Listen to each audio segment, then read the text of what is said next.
ഇതിൻ്റെ കൂടെ മത്തായിയുടെ സുവിശേഷം 5:11-12 വായിച്ചാൽ. മത്തായി സുവിശേഷം 5:11-12. Matthew chapter 5 verse 11 and 12. മത്തി 5:11-12. എൻ്റെ നിമിത്തം നിങ്ങളെ പഴിക്കുകയും ഉപദ്രവിക്കുകയും നിങ്ങളെ കൊണ്ട് എല്ലാ തിന്മയും കളവായി പറയുകയും ചെയ്യുമ്പോൾ നിങ്ങൾ ഭാഗ്യവാന്മാർ. സ്വർഗത്തിൽ നിങ്ങളുടെ പ്രതിഫലം വലുതാകൊണ്ട് സന്തോഷിച്ചുല്ലസിപ്പിൻ. നിങ്ങളെക്കുറിച്ച് എല്ലാ കാര്യങ്ങളും കളവായി പറയുമ്പോൾ നിങ്ങൾ എന്ത് ചെയ്യണം? സന്തോഷിച്ചുല്ലസിക്കണം. ഹല്ലേലൂയ. നമ്മെക്കുറിച്ച് മറ്റുള്ളവർ കളവായി പറയുമ്പോൾ സന്തോഷിച്ചില്ല. എങ്ങനെയാണ് സന്തോഷിക്കാൻ കഴിയുന്നത്? എനിക്കെതിരായി അപവാദങ്ങൾ പറയുമ്പോൾ ആരെങ്കിലും പറയുകയാണ്, എനിക്ക് അവരോട് അല്പം പോലും കയ്പുണ്ടാകില്ല, അവരോട് സ്നേഹമേ ഉണ്ടാകുള്ളൂ. കാരണം എൻ്റെ ഉള്ളിൽ ജഡമാകുന്ന സാത്താൻ്റെ സന്തതിയുണ്ട്. അവനെ മരിക്കുകയാണ് ഞാൻ പോകുന്നത്. അപ്പോൾ അപവാദങ്ങൾ പറയുമ്പോൾ എനിക്ക് അവനോട് പറയാം, കണ്ടോ നിൻ്റെ കിരീടമാണ് ഈ കേൾക്കുന്നത്. ഈ അപവാദങ്ങൾ ഓരോരുത്തർ പറയുന്നത് നിൻ്റെ കിരീടമാണ്, നീ സൂക്ഷിച്ചിരുന്നോണം. അപ്പോൾ എൻ്റെ ജഡത്തെ അമർത്തി വാഴ്ത്തുവാൻ മറ്റുള്ളവർ എനിക്ക് എതിരായി പറയുന്ന അപവാദങ്ങൾ അനുഗ്രഹകരമായി തീരുന്നു. അതുകൊണ്ട് അങ്ങനെ വല്ലവരും പറയുകയാണെങ്കിൽ സ്തോത്രം, സഹോദര നീ എന്നെ അനുഗ്രഹിച്ചതിനാൽ സ്തോത്രം. അവർ ചിലപ്പോൾ നമ്മളെ തകർക്കാനായിരിക്കും പറയുന്നത്. എന്നാൽ അവരോട് സ്നേഹത്തോടെ, ഞാൻ അനുഭവത്തോടുകൂടെ പറയുക, എനിക്കെതിരായി ആരെല്ലാം പറയുന്നു അവർക്ക് എതിരായിട്ടൊരല്പം പോലും കയ്പ് എന്നിൽ വരുവാൻ ഞാൻ അനുവദിക്കുകയില്ല. കാരണം സകലതും നന്മയ്ക്കായി കൂടി വ്യാപരിക്കുന്നു. മറ്റുള്ളവർ അപവാദങ്ങൾ പറയുമ്പോൾ നമ്മുടെ ജഡത്തോട് നമുക്ക് പറയാം, ജഡമേ നീ സൂക്ഷിച്ച് പ്രവർത്തിച്ചില്ല എങ്കിൽ നിനക്ക് വരുന്ന കിരീടങ്ങളാണിത്. അപ്പോസ്തലനായ പൗലോസ് തന്നെ പറയുന്നത്, മറ്റുള്ളവരോട് പ്രസംഗിച്ച ശേഷം ഞാൻ തന്നെ കൊള്ളരുതാത്തവനായി തീരുവാൻ എൻ്റെ ജഡത്തെ അമർത്തി മുൻപോട്ട് പോകുന്നു. അപ്പോൾ നമുക്കെതിരായി മറ്റുള്ളവർ എന്ത് പറഞ്ഞാലും നമ്മുടെ സ്വയത്തെ നമ്മൾ ക്രൂശിച്ച് കഴിഞ്ഞ് പോവുകയാണെങ്കിൽ എപ്പോഴും സന്തോഷിപ്പാനേ കഴിയുകയുള്ളൂ. ഹല്ലേലൂയ.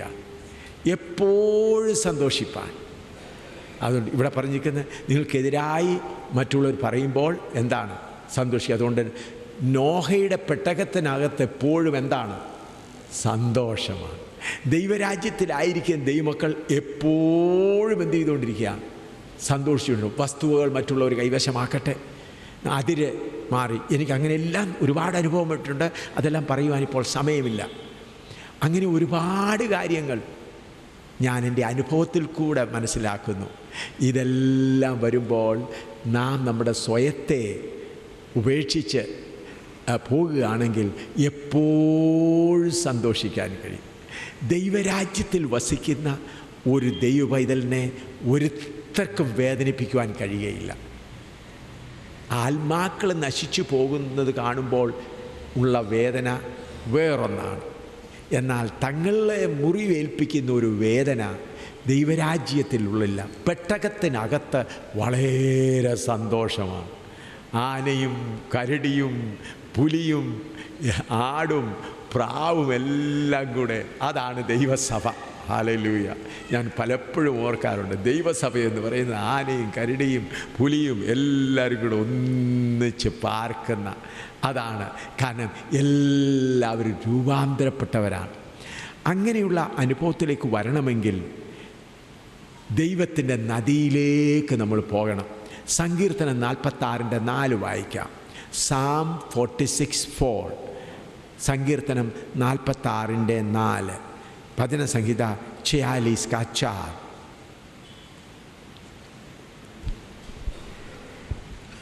ഒരു നദിയുണ്ട്, അതിൻ്റെ തോടുകൾ ദൈവനഗരത്തെ, അത്യുന്നതൻ്റെ വിശുദ്ധ നിവാസത്തെ തന്നെ സന്തോഷിപ്പിക്കുന്നു. ഒരു നദിയുണ്ട്, അത് അത്യുന്നതൻ, അതിൻ്റെ തോടുകൾ ദൈവനഗരത്തെ, അത്യുന്നതൻ്റെ വിശുദ്ധ നിവാസത്തെ തന്നെ സന്തോഷിപ്പിക്കുന്നു. അപ്പോൾ ദൈവത്തിൻ്റെ രാജ്യത്തിൽ ഒരു നദി ഒഴുകുന്നുണ്ട്. ആ നദി സന്തോഷിപ്പിക്കുന്ന നദിയാണ്. ആ നദിയെക്കുറിച്ച് കർത്താവ് തന്നെ പറഞ്ഞു. യോഹന്നാൻ 7:37 മുതൽ 39 വരെ വായിച്ചാൽ, യോഹന്നാൻ 7:37 മുതൽ 39 വരെ. John chapter 7 verse 37 to 39. ഉത്സവത്തിൻ്റെ മഹാദിനമായ ഒടുക്കത്തെ നാളിൽ യേശു നിന്നുകൊണ്ട്, ദാഹിക്കുന്നവനെല്ലാം എൻ്റെ അടുക്കൽ വന്ന് കുടിക്കട്ടെ, എന്നിൽ വിശ്വസിക്കുന്നവൻ്റെ ഉള്ളിൽ നിന്ന് തിരുവെഴുത്ത് പറയുന്നത് പോലെ ജീവജലത്തിൻ്റെ നദികൾ ഒഴുകുമെന്ന് വിളിച്ചു പറഞ്ഞു. അവൻ ഇത് തന്നിൽ വിശ്വസിക്കുന്നവർക്ക് ലഭിപ്പാനുള്ള ആത്മാവിനെക്കുറിച്ചാകുന്നു പറഞ്ഞത്. ഇവിടെ നമ്മുടെ കർത്താവ് പറയുന്നു, എന്നിൽ വിശ്വസിക്കുന്ന ദാഹിക്കുന്നവരെല്ലാം എൻ്റെ അടുക്കൽ വന്ന് കുടിക്കട്ടെ, എന്നിൽ വിശ്വസിക്കുന്ന ഉള്ളിൽ നിന്ന് ജീവജലത്തിൻ്റെ നദികൾ ഒഴുകും. നദികൾ എന്നാണ്, അത് പരിശുദ്ധാത്മാവിനെ കുറിച്ചാണെന്ന് അവിടെ എഴുതിയിട്ടുണ്ട്. വേദപുസ്തകത്തിൽ ഉൽപ്പത്തി പുസ്തകം മുതൽ വെളിപ്പാട് പുസ്തകം വരെ നദിയെക്കുറിച്ച് അവിടെ ഇവിടെയായി കാണുന്നു. അത് പരിശുദ്ധാത്മാവാകുന്ന നദിയെക്കുറിച്ചാണ് പറഞ്ഞിരിക്കുന്നത്. ഏദൻ തോട്ടത്തെ നനപ്പാൻ ഒരു നദി പുറപ്പെട്ടു. അതിൻ്റെ ശാഖകളെക്കുറിച്ചെല്ലാം പറഞ്ഞിട്ടുണ്ട്, അത് വിവരിപ്പാൻ സമയമില്ല. വെളിപ്പാട് പുസ്തകം വരുമ്പോൾ പിതാവിൻ്റെയും കുഞ്ഞാടിൻ്റെയും സിംഹാസനത്തിൽ നിന്ന് പളുങ്കുപോലെ ശുഭ്രമായ ഒരു നദി ഒഴുകും. പിതാവും പുത്രനായ യേശു ക്രിസ്തുവും ഇരിക്കുമ്പോൾ പരിശുദ്ധാത്മാവ് നദി പോലെ ഒഴുകിക്കൊണ്ടിരിക്കുകയാണ്. അപ്പോൾ പരിശുദ്ധാത്മാവാകുന്ന നദി ദൈവരാജ്യത്തിൽ ഒഴുകിക്കൊണ്ടിരിക്കുന്നുണ്ട്. ആ നദിയുടെ അനുഭവമുള്ളവർക്ക് എപ്പോഴും സന്തോഷിപ്പാനേ കഴിയുകയുള്ളൂ. ഹല്ലേലൂയ. ദൈവരാജ്യത്തിലെ പോലെ സന്തോഷത്തിൻ്റെ അവസ്ഥ വേറെ എവിടെയുമില്ല. എത്ര ധനികന്മാരെന്ന് പറഞ്ഞാലും, എത്ര അധികാരമുള്ളവരെന്ന് പറഞ്ഞാലും, എത്ര പവർ ഉള്ളവരെന്ന് പറഞ്ഞാലും, ദൈവമക്കൾ സന്തോഷിക്കുന്നതിൻ്റെ 1% പോലും സന്തോഷം അവർക്കില്ല. ദൈവമക്കൾക്കാണെങ്കിൽ അവരുടെ ഹൃദയം സന്തോഷത്താൽ നിറയുന്നു. എന്തുകൊണ്ടാണ്? അവരുടെ വാസം നദിക്കുള്ളിലെ വാസമാണ്. അവർ വസിക്കുന്നത് നദിക്കുള്ളിലാണ്. ഈ നദിയെക്കുറിച്ച് എസെക്കിയേൽ പ്രവചനത്തിൽ എഴുതിയിട്ടുണ്ട്. എസെക്കിയേൽ പ്രവചനം 47-ാം അധ്യായത്തിൻ്റെ 1 മുതൽ 5 വരെ ഒന്ന് വായിച്ചാട്ട്. എസെക്കിയേൽ പ്രവചനം 47-ന്റെ 1 മുതൽ 5 വരെ. Ezekiel chapter 47 1 to 5. एसएकिएल की नबी की किताब 47 उसका 1 से 5 तक. അവൻ എന്നെ ആലയത്തിൻ്റെ പ്രവേശനത്തിനെങ്കിൽ മടക്കിക്കൊണ്ട് വന്നപ്പോൾ ആലയത്തിൻ്റെ ഉമ്മരപ്പടിയുടെ കീഴെ നിന്ന് വെള്ളം കിഴക്കോട്ട് പുറപ്പെടുന്നത് ഞാൻ കണ്ടു. ആലയത്തിൻ്റെ മുഖം കിഴക്കോട്ടല്ലോ. ആ വെള്ളം ആലയത്തിൻ്റെ വലതുഭാഗത്ത് കീഴെ നിന്ന് യാഗപീഠത്തിന് തെക്കുഭാശമായി ഒഴുകി. അവൻ വടക്കോട്ടുള്ള ഗോപുരത്തിൽ കൂടി എന്നെ പുറത്തു കൊണ്ടുചെന്ന് പുറത്തെ വഴിയായി കിഴക്കോട്ട് ദർശനമുള്ള ഗോപുരത്തിൽ കൂടി പുറത്തെ ഗോപുരത്തിലേക്ക് ചുറ്റി നടത്തിക്കൊണ്ടുപോയി. വെള്ളം വലത്തുഭാഗത്തുകൂടി ഒഴുകുന്നത് ഞാൻ കണ്ടു. ആ പുരുഷൻ കയ്യിൽ ചരടുമായി കിഴക്കോട്ട് നടന്നു. 1000 മുഴം അളന്നു. എന്നെ വെള്ളത്തിൽ കൂടി കടക്കുമാറാക്കി. വെള്ളം നരിയാണിയോളമായി. അവൻ പിന്നെയും 1000 മുഴം അളന്നു. എന്നെ വെള്ളത്തിൽ കൂടി കടക്കുമാറാക്കി. വെള്ളം മുട്ടോളമായി. അവൻ പിന്നെയും 1000 മുഴം അളന്നു. എന്നെ കടക്കുമാറാക്കി. വെള്ളം അരയോളമായി. അവൻ പിന്നെയും 1000 മുഴം അളന്നു. അത് എനിക്ക് കടപ്പാൻ വഹിയാത്ത ഒരു നദിയായി. വെള്ളം പൊങ്ങി നീന്തിയിട്ടല്ലാതെ കടപ്പാൻ വഹിയാത്ത ഒരു നദിയായി തീർന്നു. അവൻ എന്നോട്, മനുഷ്യപുത്ര, ഇവിടെ നാം യഹോവയുടെ ആലയത്തിൽ നിന്ന് വെള്ളം പുറപ്പെടുന്നു. അത് ഒഴുകി ഒഴുകി വരുമ്പോൾ വലിയ നദിയായി രൂപാന്തരപ്പെടുന്നു. ആദ്യമേ 1000 മുഴം അളന്നപ്പോൾ വെള്ളം നരിയാണിയോളമായിരുന്നു. പിന്നെ 1000 മുഴം അളന്നപ്പോൾ മുട്ടോളമായി. പിന്നെ 1000 മുഴം അളന്നപ്പോൾ അരയോളമായി. പിന്നെ 1000 മുഴം അളന്നപ്പോൾ നീന്തിയിട്ടല്ലാതെ കടപ്പാൻ വയ്യാത്ത വലിയ നദിയായിത്തീർന്നു. ഇത് പരിശുദ്ധാത്മാവ് ഈ ഭൂമിയിൽ വിവിധ സമയങ്ങളിൽ പ്രവർത്തിച്ച ആ പ്രവർത്തനത്തിൻ്റെ കാര്യമാണ്. ആദാം മുതൽ നോഹ വരെ ഈ നദിയുടെ അളവ് നരിയാണിയോളമായി. നോഹ മുതൽ മോശ വരെ ഇത് മുട്ടോളമായി. മോശ മുതൽ പെന്തക്കോസ് നാൾ വരെ 120 വരെ കാത്തിരുന്ന് പ്രാർത്ഥിച്ച ആ പെന്തക്കോസ് നാൾ വരെ അരയോളമായിരുന്നു. എന്നാൽ പെന്തക്കോസ്ത് നാൾ മുതൽ ഇത് നീന്തിയിട്ടല്ലാതെ കടപ്പാൻ വയ്യാത്ത വലിയ നദിയായി തീർന്നിരിക്കുകയാണ്. ആദാം മുതൽ നോഹ വരെ നരിയാണിയോളം, നോഹ മുതൽ മോശ വരെ മുട്ടോളം, മോശ മുതൽ പെന്തക്കോസ് നാൾ വരെ അരയോളം. എന്നാൽ 120 പേര് കൂടിയിരിക്കുമ്പോൾ അത് ആഴമുള്ള നദിയായി തീർന്നു. പെന്തക്കോസ് നാൾ മുതൽ അത് ആഴമുള്ള ഒരു നദിയായി മാറിയിരിക്കുകയാണ്. ഈ ആഴമുള്ള നദി ദൈവസഭയിൽ, ദൈവരാജ്യത്തിൽ ഒഴുകിക്കൊണ്ടിരിക്കുമ്പോൾ നമ്മിൽ ചിലർ ലവോദിക്ക സഭക്കാരെ പോലെയാണ്. വെളിപ്പാട് പുസ്തകം 3:14 മുതൽ 16 വരെ വായിച്ചാൽ, വെളിപ്പാട് പുസ്തകം 3:14 മുതൽ 16 വരെ, റെവലേഷൻ ചാപ്റ്റർ 3 വേഴ്സ് 14 to 16. ലവോദിക്കയിലെ സഭയുടെ ദൂതൻ എഴുതുക: വിശ്വസ്തനും സത്യവാനുമായ സാക്ഷിയായി ദൈവസൃഷ്ടിയുടെ ആരംഭമായ ആമേൻ എന്നുള്ളവൻ അരുളി ചെയ്യുന്നത്, ഞാൻ നിന്റെ പ്രവൃത്തി അറിയുന്നു. നീ ഉഷ്ണവാനുമല്ല ശീതവാനുമല്ല. ശീതവാനോ ഉഷ്ണവാനോ ആയിരുന്നുവെങ്കിൽ കൊള്ളായിരുന്നു. ഇങ്ങനെ ശീതവാനുമല്ല ഉഷ്ണവാനുമല്ല, ശീതോഷ്ണവാനാകിയാൽ നിന്നെ എൻ്റെ വായിൽ നിന്ന് ഉമ്മിണ്ണു കളയും. ഞാൻ ധനവാൻ. മതി.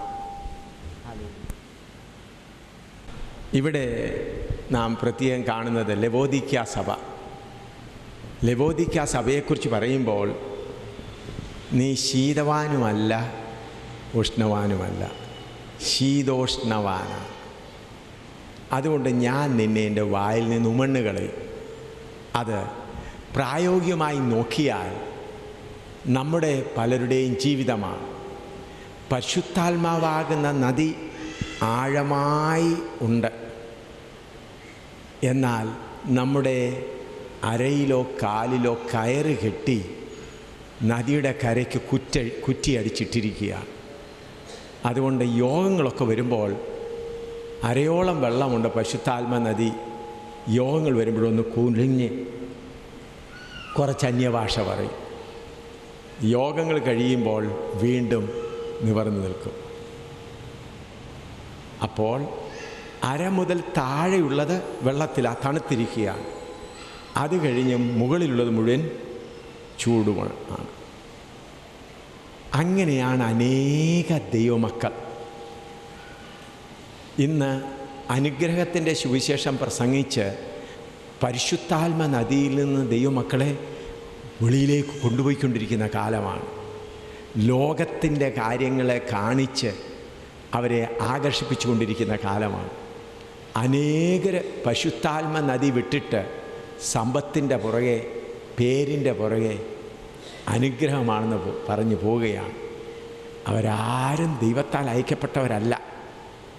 അവർ തിരഞ്ഞെടുക്കപ്പെട്ട കർത്താവിൻ്റെ ദാസന്മാരുടെ കുറവ് നിമിത്തം, അല്ലെങ്കിൽ അവരെ പിടിച്ചു പുറത്താക്കാൻ കഴിവില്ലാത്തവരുണ്ടായിരുന്നതുകൊണ്ട് അവർ വർദ്ധിക്കുകയാണ്. അതുകൊണ്ടാണ് പൗലോസ് പറഞ്ഞത്, ഞാൻ പോയ ശേഷം നിങ്ങളുടെ ഇടയിൽ നിന്ന് കൊടിയ ചെന്നായ്ക്കൾ എഴുന്നേക്കും. പൗലോസ് ഉണ്ടായിരുന്നത്തോളം കാലം പൗലോസിന് അറിയാമായിരുന്നു ഓരോരുത്തരെ നല്ലവണ്ണം വാദിച്ച്, ഓരോരുത്തരോട് നല്ലവണ്ണം ഇടപെട്ട് കാര്യങ്ങൾ ചെയ്യുമെന്ന് പൗലോസിന് അറിയാമായിരുന്നു. ആ ഒരുത്തരെയും അവരുടെ ഇഷ്ടത്തിന് പൗലോസ് വിടുകയില്ലായിരുന്നു.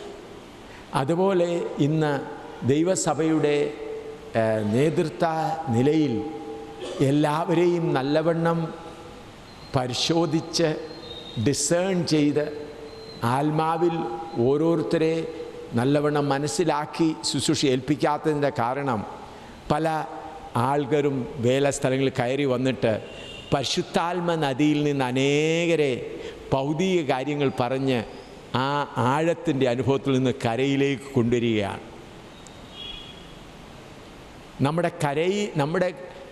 നിങ്ങളുടെ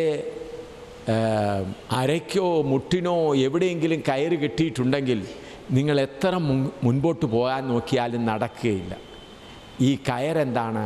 ആശാഭാഷമാകുന്ന കയറുകൾ, ആഗ്രഹങ്ങളാകുന്ന കയറുകൾ, ജഡത്തിൻ്റെ ആഗ്രഹങ്ങളാകുന്ന കയറുകൾ, ഈ ലോകത്തിൻ്റെ നന്മ വേണമെന്ന് ആഗ്രഹിക്കുന്ന കയറുകൾ, ഈ ലോകത്തിൽ നല്ല പേര് വേണമെന്നുള്ള ആഗ്രഹിക്കുന്ന കയറുകൾ കെട്ടിയിരിക്കുന്നത് കൊണ്ട് അത് കരയ്ക്ക് അടിച്ചു വച്ചിരിക്കുകയാണ്, കുറ്റിയിട്ട് അടിച്ചു വച്ചിരിക്കുകയാണ്. അതുകൊണ്ട് എത്ര നൃത്തം ചെയ്താലും ഇലക്ട്രിക് ഗിത്താറിൻ്റെ ബഹളം കൊണ്ട് നൃത്തം ചെയ്യും. അന്നേരം അന്യഭാഷ പറയും. പിന്നെയും കാൽ ഉറച്ചിരിക്കുന്നത് തറയിലാണ്. അന്നേരം കുനിഞ്ഞ് ഒരു അന്യഭാഷ പറയും. ആത്മാവിൽ നിറഞ്ഞ് അന്യഭാഷ പറയുന്നത്. ഞാൻ ഒരു സംഭവം പറയട്ടെ. കുറച്ച് വർഷങ്ങൾക്ക് മുൻപ് തൃശ്ശിനാപ്പള്ളി, തമിഴ്നാട്ടിൽ തൃശ്ശിനാപ്പള്ളിയിൽ യോഗം നടത്തുകയായിരുന്നു. ആ യോഗത്തിന് കർത്താവ് വലിയ ഒരുപാട് വലിയ ആൾക്കൂട്ടമുണ്ടായിരുന്നു. അതിൻ്റെ ശനിയാഴ്ച ദിവസം ഒരുപാട് ഹിന്ദുക്കൾ രക്ഷിക്കപ്പെട്ടു. അപ്പോൾ ശനിയാഴ്ച ദിവസം ഞാൻ പ്രസംഗിച്ചുകൊണ്ടിരുന്നപ്പോൾ സ്റ്റേജിൽ ഒരുപാട് കല്ലേറുണ്ടായി. അപ്പം കല്ലേർ നല്ല ഉയർന്ന സ്റ്റേജായിരുന്നു. അതിന് സ്റ്റേജിൻ്റെ പുറകിലൊരു ഭിത്തി ഉണ്ടായിരുന്നു. കല്ലൊന്നും വന്ന് എന്നെ കൊണ്ടില്ല. ഞാൻ ഇംഗ്ലീഷിൽ പ്രസംഗിക്കുന്നു, വേറൊരാൾ തമിഴിൽ തർജ്ജമ ചെയ്യുകയായിരുന്നു. ഞാൻ കല്ലേറ് വന്നുകൊണ്ടിരു 10-15 മിനിറ്റ് കല്ലേറ് വന്നേ ഉള്ളൂ. അതിനുശേഷം കല്ലേറ് തന്നെത്താനെ നിന്നു. നല്ലൊരു കൂട്ടം ആത്മാർക്ക് രക്ഷിക്കപ്പെടുവാനിടയായി. നല്ല യോഗമായിരുന്നു. അതിൻ്റെ ആ ഞായറാഴ്ച രാവിലെ ഞാൻ അവിടെ പാസ്റ്റർ മുത്തുവിൻ്റെ വീട്ടിൽ ഒരു മണ്ണുകൊണ്ടുള്ള ഭിത്തിയും തറ കല്ല് പാകിയതുമാണ്. അവിടെ ഒരു മുറിയിൽ അവിടെ ആയിരുന്നു ഞാൻ താമസിച്ചുകൊണ്ടിരുന്നത്. അതിന് ജനലൊക്കെ ഉണ്ട്. ഞാൻ 7 മണിക്ക് ഷേവ് ചെയ്തുകൊണ്ടിരിക്കുകയാണ്. 8 മണിക്കാണ് ആരാധന. അപ്പോൾ വാതിൽ വന്നൊരാൾ മുട്ടി. ഞാൻ കതവ് തുറന്നപ്പോൾ നല്ല ടൈയൊക്കെ കെട്ടിയ ഒരു നല്ല 40-45 വയസ്സുള്ള ഒരാളാണ്. അദ്ദേഹം എന്നോട് പറഞ്ഞു, ഞാൻ ഇവിടുത്തെ ശിലോവാം ബൈബിൾ കോളേജിൻ്റെ പ്രിൻസിപ്പളാണ്. ഞങ്ങൾ ബ്രദറൻ വിശ്വാസത്തിലുള്ളവരാണ്. ഞാൻ അന്യഭാഷയ്ക്ക് പൂർണ്ണമായി എതിരാണ്. അന്യഭാഷ പറയുന്നത് ഭൂതത്തിൻ്റെ ശക്തി കൊണ്ടാണ് എന്ന് ഞാൻ പുസ്തകവും എഴുതിയിട്ടുണ്ട്. എന്നാൽ എനിക്ക് ആത്മാവ് വേണം, പരിശുദ്ധാത്മാവ്. ഞാൻ പറഞ്ഞു, എന്താ സഹോദര? എന്നെ പറഞ്ഞു, ഇന്നലെ സ്റ്റേജിൽ കല്ലെറിഞ്ഞുകൊണ്ടിരുന്നപ്പോൾ നിങ്ങൾ സിംഹത്തെ പോലെ ഗർജിച്ചു, നിങ്ങൾക്കൊരു ഭയവും ഉണ്ടായില്ല. ഞാൻ അവിടെ താഴെ സ്റ്റേജിൻ്റെ താഴെ ഞങ്ങൾ പാസ്റ്റർമാരുടെ കൂടെ ഞങ്ങൾ കസേരയിലിരിക്കാൻ ഞാൻ വിറച്ചു പോയെന്ന് പറഞ്ഞു. എന്നെ ആരും എറിയുന്നില്ല, എന്നിട്ടും എനിക്ക് പേടി വന്നു. നിങ്ങളെ കല്ലെറിഞ്ഞപ്പോൾ നിങ്ങൾക്ക് ഭയമുണ്ടായില്ല. നിങ്ങൾ ധൈര്യത്തോടെ തർജ്ജമ ചെയ്യുന്ന ആളിനെയും പുറയിലോട്ട് മറച്ചു വെച്ചാണ് മുൻപോട്ട് പോയത്. അത് പരിശുദ്ധാത്മാവിൻ ലഭിച്ച ധൈര്യമാണെന്ന് മനസ്സിലാകുന്നു. എനിക്ക് ആ ബോൾഡ്നെസ്, ആ ധൈര്യം വേണമെന്ന് പറഞ്ഞു. എന്നാൽ എനിക്ക് അന്യഭാഷ വേണ്ട. അത് അന്യഭാഷ എന്നുള്ളത് ഭൂതങ്ങളുടേതാണ്. ഞാൻ പുസ്തകം എഴുതിയിട്ടുണ്ട്. ഞാൻ പറഞ്ഞു, പ്രിയ സഹോദര, അവിടോട്ടിരിക്കുക, പ്രാർത്ഥിക്കാം. ഞാൻ ആ സഹോദരൻ്റെ തലയിൽ കൈവച്ച്, പിതാവേ, ഈ സഹോദരന് ആത്മാവ് വേണം, എന്നാൽ അന്യഭാഷ വേണ്ട. അപ്പച്ചനറിയാമല്ലോ ഈ സഹോദരനെ എങ്ങനെയാണ് നിറയ്ക്കേണ്ടത്. ഞാൻ പറഞ്ഞു, അവിടെ കോണിലോട്ടിരുന്ന് പ്രാർത്ഥിച്ചോളാൻ പറഞ്ഞു. എനിക്ക് ഷേവ് ചെയ്യണം, 8 മണിക്ക് യോഗത്തിന് പോകണം. യോഗം ആരംഭിക്കുക. ഉടനെ 2-3 മിനിറ്റ് കഴിഞ്ഞപ്പോൾ ടൈ എല്ലാം ഊരി വെച്ചു. അത് കഴിഞ്ഞ് സ്തോത്രം ചെയ്തു. ഞാൻ ഷേവ് ചെയ്യുന്നെങ്കിൽ എൻ്റെ ശ്രദ്ധ അദ്ദേഹത്തിൻ്റെ മേലാണ്. നോക്കിയപ്പോൾ പൊത്തോന്ന് ആ തറയിലോട്ട് അങ്ങ് വീണു. വീണ്ടും കൈയും കാലും ഇട്ട് അടിക്കാൻ തുടങ്ങി. വലിയ ഉച്ചത്തിൽ അന്യഭാഷ പറയാൻ തുടങ്ങി. അപ്പോൾ ജനൽ തുറന്ന് കിടക്കുകയാണ്. അപ്പോൾ പാസ്റ്റർ മുത്തുവും മറ്റുള്ളവരെല്ലാം ഒന്ന് നോക്കുകയാണ്. ഇദ്ദേഹമാണ് പരിശുദ്ധാത്മാവിനെതിരെ അന്യഭാഷയ്ക്കെതിരെ പുസ്തകം എഴുതി അങ്ങ് ഉറച്ചു പറയുകയാണ്. അപ്പം നീന്തുക. എവിടാ നീന്തുന്നത്? കല്ല് പാകിയ തറയിൽ നീന്തുക. അപ്പം ഞാൻ കസേരയൊക്കെ എടുത്ത് മാറ്റി പുള്ളിക്കാൻ ഇങ്ങനെ നീന്തിക്കൊണ്ടിരിക്കുക. കുറച്ച് കഴിഞ്ഞപ്പോൾ നോക്കിയ കൈയുടെ മുട്ടയിൽ കൂടെ ഒക്കെ ചോര വരുന്നതാണ്. ഉടനെ ഞാൻ ചെറിയൊന്ന് മുട്ടി. എന്താ സഹോദരൻ, എന്നെ ഡിസ്റ്റർബ് ചെയ്യാൻ, ഞാൻ ദൈവത്തിൻ്റെ നദിയിൽ നീന്തുകയാണെന്ന് പറഞ്ഞു. ഹല്ലേലൂയ. ദൈവത്തിൻ്റെ നദിയിൽ ഞാൻ നീന്തുക. കുറച്ച് നേരം കഴിഞ്ഞിട്ട് പുള്ളിക്കാരൻ എഴുന്നേറ്റ് പ്രാർത്ഥിച്ചു. അന്ന് തന്നെ പോയി ശിലോവാം ബൈബിൾ കോളേജ് പ്രിൻസിപ്പൽ സ്ഥാനം രാജിവെച്ചു. അന്ന് തന്നെ. ഞാൻ പിന്നീട് അറിഞ്ഞാണ്. ഞാനൊരു 3-4 വർഷം കഴിഞ്ഞ് ഞാൻ കാസിപ്പേട്ട് എന്ന റെയിൽവേ സ്റ്റേഷനിൽ നിൽക്കുമ്പോൾ ആന്ധ്രയിൽ ഒരാൾ പുറകിൽ കൂടെ വന്ന് എന്നെ കെട്ടിപ്പിടിച്ചിട്ട് അന്യഭാഷ പറയാൻ തുടങ്ങി. കാസിപ്പേട്ട് ആന്ധ്രയിൽ കാസിപ്പേട്ടിൽ. ഒന്നേ എനിക്ക് ഓർമ്മയില്ല അങ്ങനെ എത്ര സംഭവമുണ്ടോ. ഒടുവിൽ എന്നെ മുഖം പിടിച്ച് ചുംബിച്ചുകൊണ്ട് പറയുകയാണ്, ഞാൻ ആരാണെന്ന് മനസ്സിലായില്ലയോ? ഞാൻ പറഞ്ഞു, ക്ഷമിക്കണം. പറഞ്ഞു, ഞാൻ ശിലോവാം ബൈബിൾ കോളേജ് പ്രിൻസിപ്പളാണ്. അന്ന് ഞാൻ രാജിവെച്ചു. ഇന്ന് ഞാൻ കർത്താവിൻ്റെ ആത്മാവിൽ നിറഞ്ഞവനായി പൂർണ്ണവേല ഈ ആന്ധ്രാപ്രദേശ് ചെയ്തുകൊണ്ടിരിക്കുകയാണ്.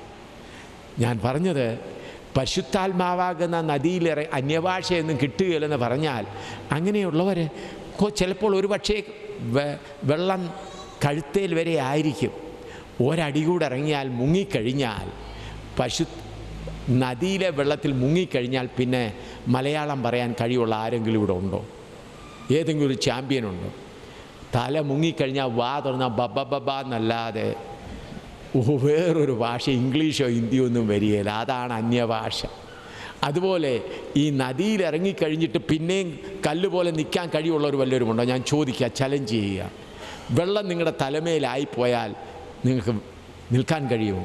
ഇല്ല, നിങ്ങളുടെ കാല് തന്നെ അങ്ങ് പറഞ്ഞു പോകും. അതുപോലെ പരിശുദ്ധാത്മാവുന്ന നദിയിൽ ഇറങ്ങിക്കഴിഞ്ഞാൽ കുലുങ്ങാത്തവരെല്ലാം കുലുങ്ങും. അന്യഭാഷ സംസാരിക്കാത്തവരെല്ലാം അങ്ങ് സംസാരിക്കും. ഞാൻ ഒരു ഉദംപൂരിലെ ഒരു ഗർഗൻ, എലൈജ ഗർഗൻ എന്ന് പറഞ്ഞൊരു സഹോദരൻ, അവിടുത്തെ ഉദംപൂരിലെ ഇംഗ്ലീഷ് ലെക്ചററായിരുന്നു. അദ്ദേഹം പറഞ്ഞു, ഞാൻ അന്യഭാഷ പറയുകയില്ല, എനിക്ക് അന്യഭാഷ വേണ്ട, ആത്മനിറവ് വേണം. രക്ഷിക്കപ്പെട്ടു, സ്നാനപ്പെട്ടു. ഞാൻ പറഞ്ഞു, കർത്താവേ ഇവനെ നീ അനുഗ്രഹിക്കണം, ഇവന് ആത്മാവ് വേണമല്ലോ. അപ്പോൾ പറഞ്ഞു, അവൻ നല്ല പഠിപ്പോൾ, നിങ്ങൾ സെൻസ് ഇല്ലാതെ സംസാരിക്കുക. കർത്താവ് നിറച്ചു. 3 ദിവസം അന്യഭാഷയല്ലാതെ വേറൊന്നും വായിന്ന് വരികയില്ല. എനിക്ക് ടെലിഫോൺ ചെയ്യുമ്പോൾ അന്യഭാഷയാണ് പറയുന്നത്. അപ്പോൾ വേറൊരാൾ പറഞ്ഞ് പെട്ടെന്ന് വായി ഒരു പ്രാന്തി. ഞാൻ ചെന്നപ്പോഴും അന്യഭാഷ പറയുന്നത്. ഓഫീസിൽ പുള്ളിക്കാരൻ സ്കൂളിൽ പോകാൻ ഒക്കുക, കോളേജിൽ പോകാൻ ഒക്കുകയില്ല, അന്യഭാഷ പറയാം. 3 ദിവസം കരഞ്ഞോണ്ട് അന്യഭാഷ. ഹിന്ദിയോ ഉറുദുവോ ഇംഗ്ലീഷോ ഒന്നും വരുന്നില്ല, അന്യഭാഷ മാത്രം. പിന്നെ പുള്ളിക്കാരന് കർത്താവിനോട് ക്ഷമയൊക്കെ വെച്ചു. പിന്നാണ് ഇന്നും അദ്ദേഹം കർത്താവിൻ്റെ വേലയിലുണ്ട്. കർത്താവിന് സ്തോത്രം. ജോലി രാജിവെച്ചിട്ട് ഇപ്പോൾ കർത്താവിൻ്റെ വേലയിൽ ലഡാക്കിൻ്റെ പ്രദേശങ്ങളിൽ പുള്ളിക്കാരൻ കർത്താവിൻ്റെ വേല ചെയ്തുകൊണ്ടിരിക്കുകയാണ്. എലൈജ ഗർഗൻ എന്നാണ് അദ്ദേഹത്തിൻ്റെ പേര്. അതുകൊണ്ട് പ്രിയമുള്ളവരെ, ദൈവത്തിൻ്റെ രാജ്യത്തിലൊരു നദി ഒഴുകുന്നുണ്ട്. ആ നദിയിൽ മുങ്ങിക്കഴിഞ്ഞാൽ പിന്നെ സന്തോഷിക്കാം. ഇപ്പോൾ നിങ്ങളുടെ തലയിൽ ഒരു വലിയ ഭാരം വെച്ചുകൊണ്ട് വെള്ളത്തിലോട്ടൊന്ന് ഇറങ്ങിക്കാട്ടെ. വെള്ളത്തിലിറങ്ങി തല വെള്ളത്തിലായി കഴിയുമ്പോൾ ആ ഭാരം നിങ്ങളുടെ തലയിൽ നിന്ന് മാറും. അതുപോലെ പരിശുദ്ധാത്മ നദിയിൽ ആയിക്കഴിഞ്ഞാൽ നിങ്ങളുടെ ഭാരമെല്ലാം മാറിപ്പോകും. നിങ്ങൾ പരിശുദ്ധാത്മാവിൻ്റെ നദിയിൽ കിടക്കുകയാണ്. ഒരാൾ കരയ്ക്ക് നിന്ന് കല്ലെടുത്ത് എറിഞ്ഞാൽ ആ കല്ല് വന്ന് ചെറുക ശരീരത്തിൽ നിന്ന് തൊട്ടേച്ച് പോകുമെന്നല്ലാതെ അല്പം പോലും മുറി ഉണ്ടാകുകയില്ല. അതുപോലെ കരയ്ക്കിരുന്നുകൊണ്ട് നിങ്ങളെ ചീത്ത പറയുന്നു എന്ന് വിചാരിച്ചാട്ട് എന്താ പറയുന്നത് കേൾക്കാൻ ഒക്കുകയില്ല. കാരണം നിങ്ങളുടെ ചെവിയും ആ കരയിൽ നിൽക്കുന്ന ആളിൻ്റെ ഇടയ്ക്ക് പരിശുദ്ധാത്മാവാകുന്ന വെള്ളമാണ്. ആ പരിശുദ്ധാത്മാവാകുന്ന വെള്ളം നിങ്ങളുടെ ചെവിക്കും ആ ആളുടെ ഇടയ്ക്കിരിക്കുന്നതുകൊണ്ട് അവർ പറയുന്നത് നിങ്ങളെ ബാധിക്കുകയില്ല. സ്തോത്രമെന്നേ നിങ്ങളുടെ വായിൽ നിന്ന് വരത്തുള്ളൂ. നിങ്ങളെ അടിച്ചാലും നിങ്ങൾക്ക് വേദന വരികയില്ല. അങ്ങനെയാണ് പരിശുദ്ധാത്മാവിലുള്ളതായ ജീവിതം. ഹല്ലേലൂയ. പ്രിയമുള്ളവരെ, ഈ അനുഗ്രഹ പ്രസംഗിയരെല്ലാം പറഞ്ഞ് നിങ്ങളെ അനുഗ്രഹിച്ച് ദൈവത്തിൻ്റെ നദിയിൽ നിന്ന് പുറത്തു കൊണ്ടുവരുമ്പോൾ അത് കേൾക്കാതെ ദൈവത്തിൻ്റെ നദിയിലേക്ക് നിങ്ങൾ ഇറങ്ങിക്കഴിഞ്ഞാൽ എപ്പോഴും സന്തോഷമാണ്. എന്തുകൊണ്ടാണ് ഈ ഭൗതിക ആഗ്രഹങ്ങൾ വരുന്നത്? ഈ ഭൗതിക നന്മകൾക്ക് വേണ്ടി പ്രാർത്ഥിക്കാൻ വരുന്ന ആഗ്രഹം എന്താണ്? അര വരെ വെള്ളമുള്ളൂ. അപ്പോൾ ഭൂമിയിലുള്ളതെല്ലാം കാണുന്നത്. നിങ്ങളുടെ കണ്ണും പരിശുദ്ധാത്മാവിൻ്റെ നദിയിലായിക്കഴിഞ്ഞാൽ കരയിലുള്ള വലിയ വീടോ വസ്ത്രങ്ങളോ ഒക്കെ കണ്ടാൽ നിങ്ങളുടെ കണ്ണിലേക്ക് ആ കാഴ്ച വരുമ്പോൾ ആ പരിശുദ്ധാത്മാവാകുന്ന വെള്ളത്തിൽ കൂടെ ഫിൽറ്റർ ചെയ്താണ് വരുന്നത്. അതുകൊണ്ട് ആകർഷണം ഉണ്ടാകുകയില്ല.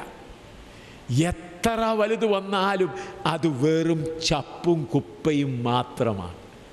എത്ര വലിയ ധനം വന്നാലും എത്ര വലിയ ആകർഷണം വന്നാലും നിങ്ങൾ പരിശുദ്ധാത്മാവിൻ്റെ നദിയിലായിക്കഴിഞ്ഞാൽ, യുവാക്കന്മാരാരോട് ഞാൻ പറയുന്നു, നിങ്ങൾ പെൺകുട്ടികളുടെ പുറകെ അല്ലെങ്കിൽ ആൺകുട്ടികളുടെ പുറകെ പോകുന്ന അങ്ങനെ ഉണ്ടെങ്കിൽ പരിശുദ്ധാത്മാവുന്ന നദിയിൽ ഇറങ്ങിക്കഴിഞ്ഞാൽ പൂർണ്ണമായും രൂപാന്തരപ്പെടും. ഹല്ലേലൂയ. ഈ നദിയിലെ വാസമാണ് നമ്മൾക്ക് ആവശ്യം. അതാണ് പരിശുദ്ധാത്മാ. അതുകൊണ്ട് ദൈവരാജ്യത്തിലിരിക്കുന്നവർ കരഞ്ഞും കൊണ്ട് പോകുകയെന്നല്ല, നമ്മൾ ഇടുക്കവും ഞെരുക്കവും വഴിയിൽ കൂടെ പോകുമ്പോഴും നമ്മൾ സന്തോഷിച്ചിട്ടുകൊണ്ടാണ് പോകുന്നത്. മറ്റുള്ളവർ കണ്ടു ഇത്ര വലിയ വേദന, ഇത്ര വലിയ പ്രയാസം ഉണ്ടായിട്ടും. ഇതാണ് ഞാൻ കുറച്ച് വർഷങ്ങൾക്ക് മുൻപ് തിരുവല്ലായിൽ ഒരു കർത്താവിൻ്റെ ദാസന് വേണ്ടി പ്രാർത്ഥിക്കാനായിട്ട് ചെന്നു. അപ്പോൾ എന്നെ വിളിച്ചു, എന്നോട് പറഞ്ഞു, AM ശാമുവേൽ വന്ന് എന്നോട് പ്രാർത്ഥിച്ചാൽ മതി, മറ്റു ആരെയും കർത്താവിൻ്റെ ദാസന്മാരെ പ്രാർത്ഥിപ്പിക്കാൻ അനുവദിക്കുന്നില്ല, അവരാരും വരണ്ടെന്ന് പറഞ്ഞു. വലിയ ആളുകളൊക്കെ. ഞാനവിടെ തിരുവല്ലായിൽ ചെന്നപ്പോൾ അദ്ദേഹത്തിൻ്റെ വയറിങ്ങനെ വീർത്ത് ഇരിക്കുകയാണ്, ഭയങ്കര വേദന സഹിച്ചുകൊണ്ടിരിക്കുകയാണ്, വേദനയാണ്. അന്നേരവും പുഞ്ചിരിച്ചുകൊണ്ട് എന്നെ കണ്ടിട്ട് ചുംബിച്ചു. എന്നോട് പറഞ്ഞു, ഇവിടെ ഒരുപാട് പാസ്റ്റർമാരുണ്ട്, അവരാരും എനിക്ക് പ്രാർത്ഥിക്കാൻ യോഗ്യനല്ല, കാരണം അവരാശുപത്രിയിലൊക്കെ പോവുക ചെയ്യുന്നുണ്ടെന്നാൽ പരിശുദ്ധാത്മാവിൻ്റെ നദിയിലാണ് കർത്താവിൻ്റെ ദാസൻ വസിക്കുന്നതെന്ന് അറിഞ്ഞതുകൊണ്ട് ആണ് വിളിച്ചതെന്ന് പറഞ്ഞു. എനിക്ക് വേണ്ടി പ്രാർത്ഥിക്കാൻ പറഞ്ഞു. അദ്ദേഹം അതിവേദനയിലാണ്, അദ്ദേഹത്തിൻ്റെ ഭാര്യയുണ്ട്, മക്കളുണ്ട്, എല്ലാവരും ഉണ്ട്. അദ്ദേഹം ഇങ്ങനെ സന്തോഷിക്കാൻ തുടങ്ങി, ആത്മാവിൽ സന്തോഷിക്കാൻ തുടങ്ങി, വയറിങ്ങനെ വീർത്ത് നിൽക്കുക. ഹല്ലേലൂയ. ഞങ്ങൾ ഒന്നിച്ച് ആത്മാവിൽ ആരാധിച്ചോൾ പറഞ്ഞു. എന്നോട് എന്നെ ചുമ്മിച്ചിട്ട് പറഞ്ഞു, വളരെ നാളുകൾക്ക് ശേഷമാണ് ഒരു യഥാർത്ഥ കൂട്ടായ്മ ലഭിച്ചതെന്ന് പറയുവാനിടയായി. അതുകൊണ്ട് ഞാൻ പറഞ്ഞതിൻ്റെ താല്പര്യം, എത്ര വേദനയുണ്ടെങ്കിലും ഹല്ലേലൂയ, ആ പരിശുദ്ധാത്മ നദി. ഞാൻ ഉദംപൂരിൽ ഒരു പ്രാവശ്യം പ്രസംഗിച്ചുകൊണ്ടിരിക്കുകയായിരുന്നു. ഞാൻ തന്നെയുള്ളായിരുന്നു. ഒരു മരത്തിൻ്റെ ചോട്ടിൽ നിന്ന് പ്രസംഗിച്ചുകൊണ്ടിരിക്കുമ്പോൾ 10-25 ആളുകൾ എന്നെ പിടിച്ചു വലിച്ചുകൊണ്ട് ഒരു മുറിക്കകത്ത് കൊണ്ടുപോയിട്ട് ഒരുപാട് ഉപദ്രവിച്ചു. ഈ പന്ത് കിക്ക് ചെയ്യുന്ന പോലെ തന്നെ കിക്ക് ചെയ്യും, ഇടിക്കുക, ഒരു ഭിത്തിയിൽ നിന്ന് വേറൊരു ഭിത്തിയിലേക്ക് എറിയെല്ലാം ചെയ്തു. അരമണിക്കൂറേതും കഴിഞ്ഞപ്പോൾ അവരെല്ലാം നനയ്ക്കാൻ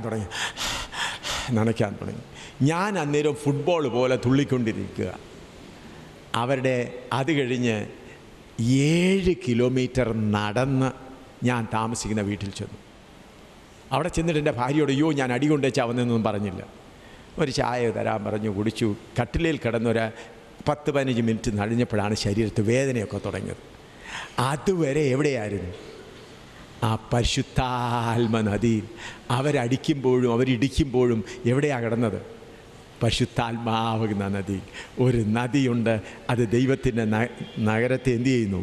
സന്തോഷിപ്പിക്കുന്നു. പ്രിയമുള്ളവരെ, പട്ടിണിയായാലും പ്രയാസമായാലും, ഞാൻ എൻ്റെ ഭാര്യയുടെ അടുക്കളയിൽ സാധനങ്ങളെല്ലാം കുറയുമ്പോഴാണ് അടുക്കളയിൽ നിന്ന് നല്ല പാട്ടുകൾ കേൾക്കുന്നത്. ഞാൻ പലപ്പോഴും കേട്ടിട്ടുണ്ട്, ഭാര്യ ഓർക്കുന്നുണ്ടോ എന്ന് എനിക്ക് അറിഞ്ഞുകൂടാ. ഞാൻ പലപ്പോഴും അടുക്കളയിലൊന്നും ഇല്ല, സാധനങ്ങളൊന്നുമില്ല, ചെറുതുണ്ടെങ്കിൽ എന്താണ് നല്ല പ്രത്യാശയുടെ പാട്ടുകൾ. എന്തുകൊണ്ടാണ് ആ പ്രത്യാശയുടെ പാട്ടുകൾ വരുന്നത്? പരിശുദ്ധാത്മാവിൻ്റെ നദിയിൽ. ആകയാൽ എത്ര രോഗം വന്നാലും, എത്ര ദുഃഖം വന്നാലും, പരിശുദ്ധാത്മ നദിയിലെ പോലെ നമ്മളെ സന്തോഷിപ്പിക്കാനുള്ളത് ഈ ലോകത്തിൽ വേറൊന്നുമില്ല. അതുകൊണ്ടാണ് പൗലോസും ശീലാസും ജയിലിനകത്ത് കിടക്കുമ്പോൾ, അന്ന് പകൽ മുഴുവനും ഉപദ്രവിച്ചതാണ്. അങ്ങോട്ടും ഇങ്ങോട്ടും പൗലോസ് ശീലാസിനോട്, അയ്യോ എന്നെ ഇത്രയും ഉപദ്രവിച്ചല്ലോ, ഇത്ര വേദനയെന്ന് പറയുന്നതിന് പകരം അവർ ആത്മാവിൽ ആരാധിക്കുക. നദിയിലാണ് അവരായിരിക്കുന്നത്. അത് കണ്ടപ്പോഴാണ് അവരെ അകത്ത് പൂട്ടിയിരിക്കുന്ന ജയിൽ പ്രമാണി വന്നിട്ട്, സഹോദരന്മാരെ രക്ഷപ്രാപിപ്പാൻ ഞാൻ എന്തു ചെയ്യേണ്ടു? ഹല്ലേലൂയ, സ്തോത്രം.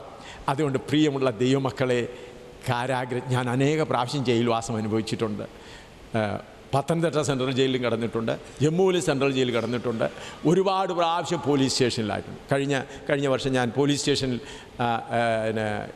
SP-യുടെ അവിടെ വെച്ചിരിക്കുകയാണ്, അടുത്ത മുറിയിൽ വെച്ചിരിക്കുകയാണ്. SP-യുടെ ഓഫീസിൻ്റെ തൊട്ട മുറിയിൽ തന്നെ കസ്റ്റഡിയിൽ വെച്ചിരിക്കുകയാണ്.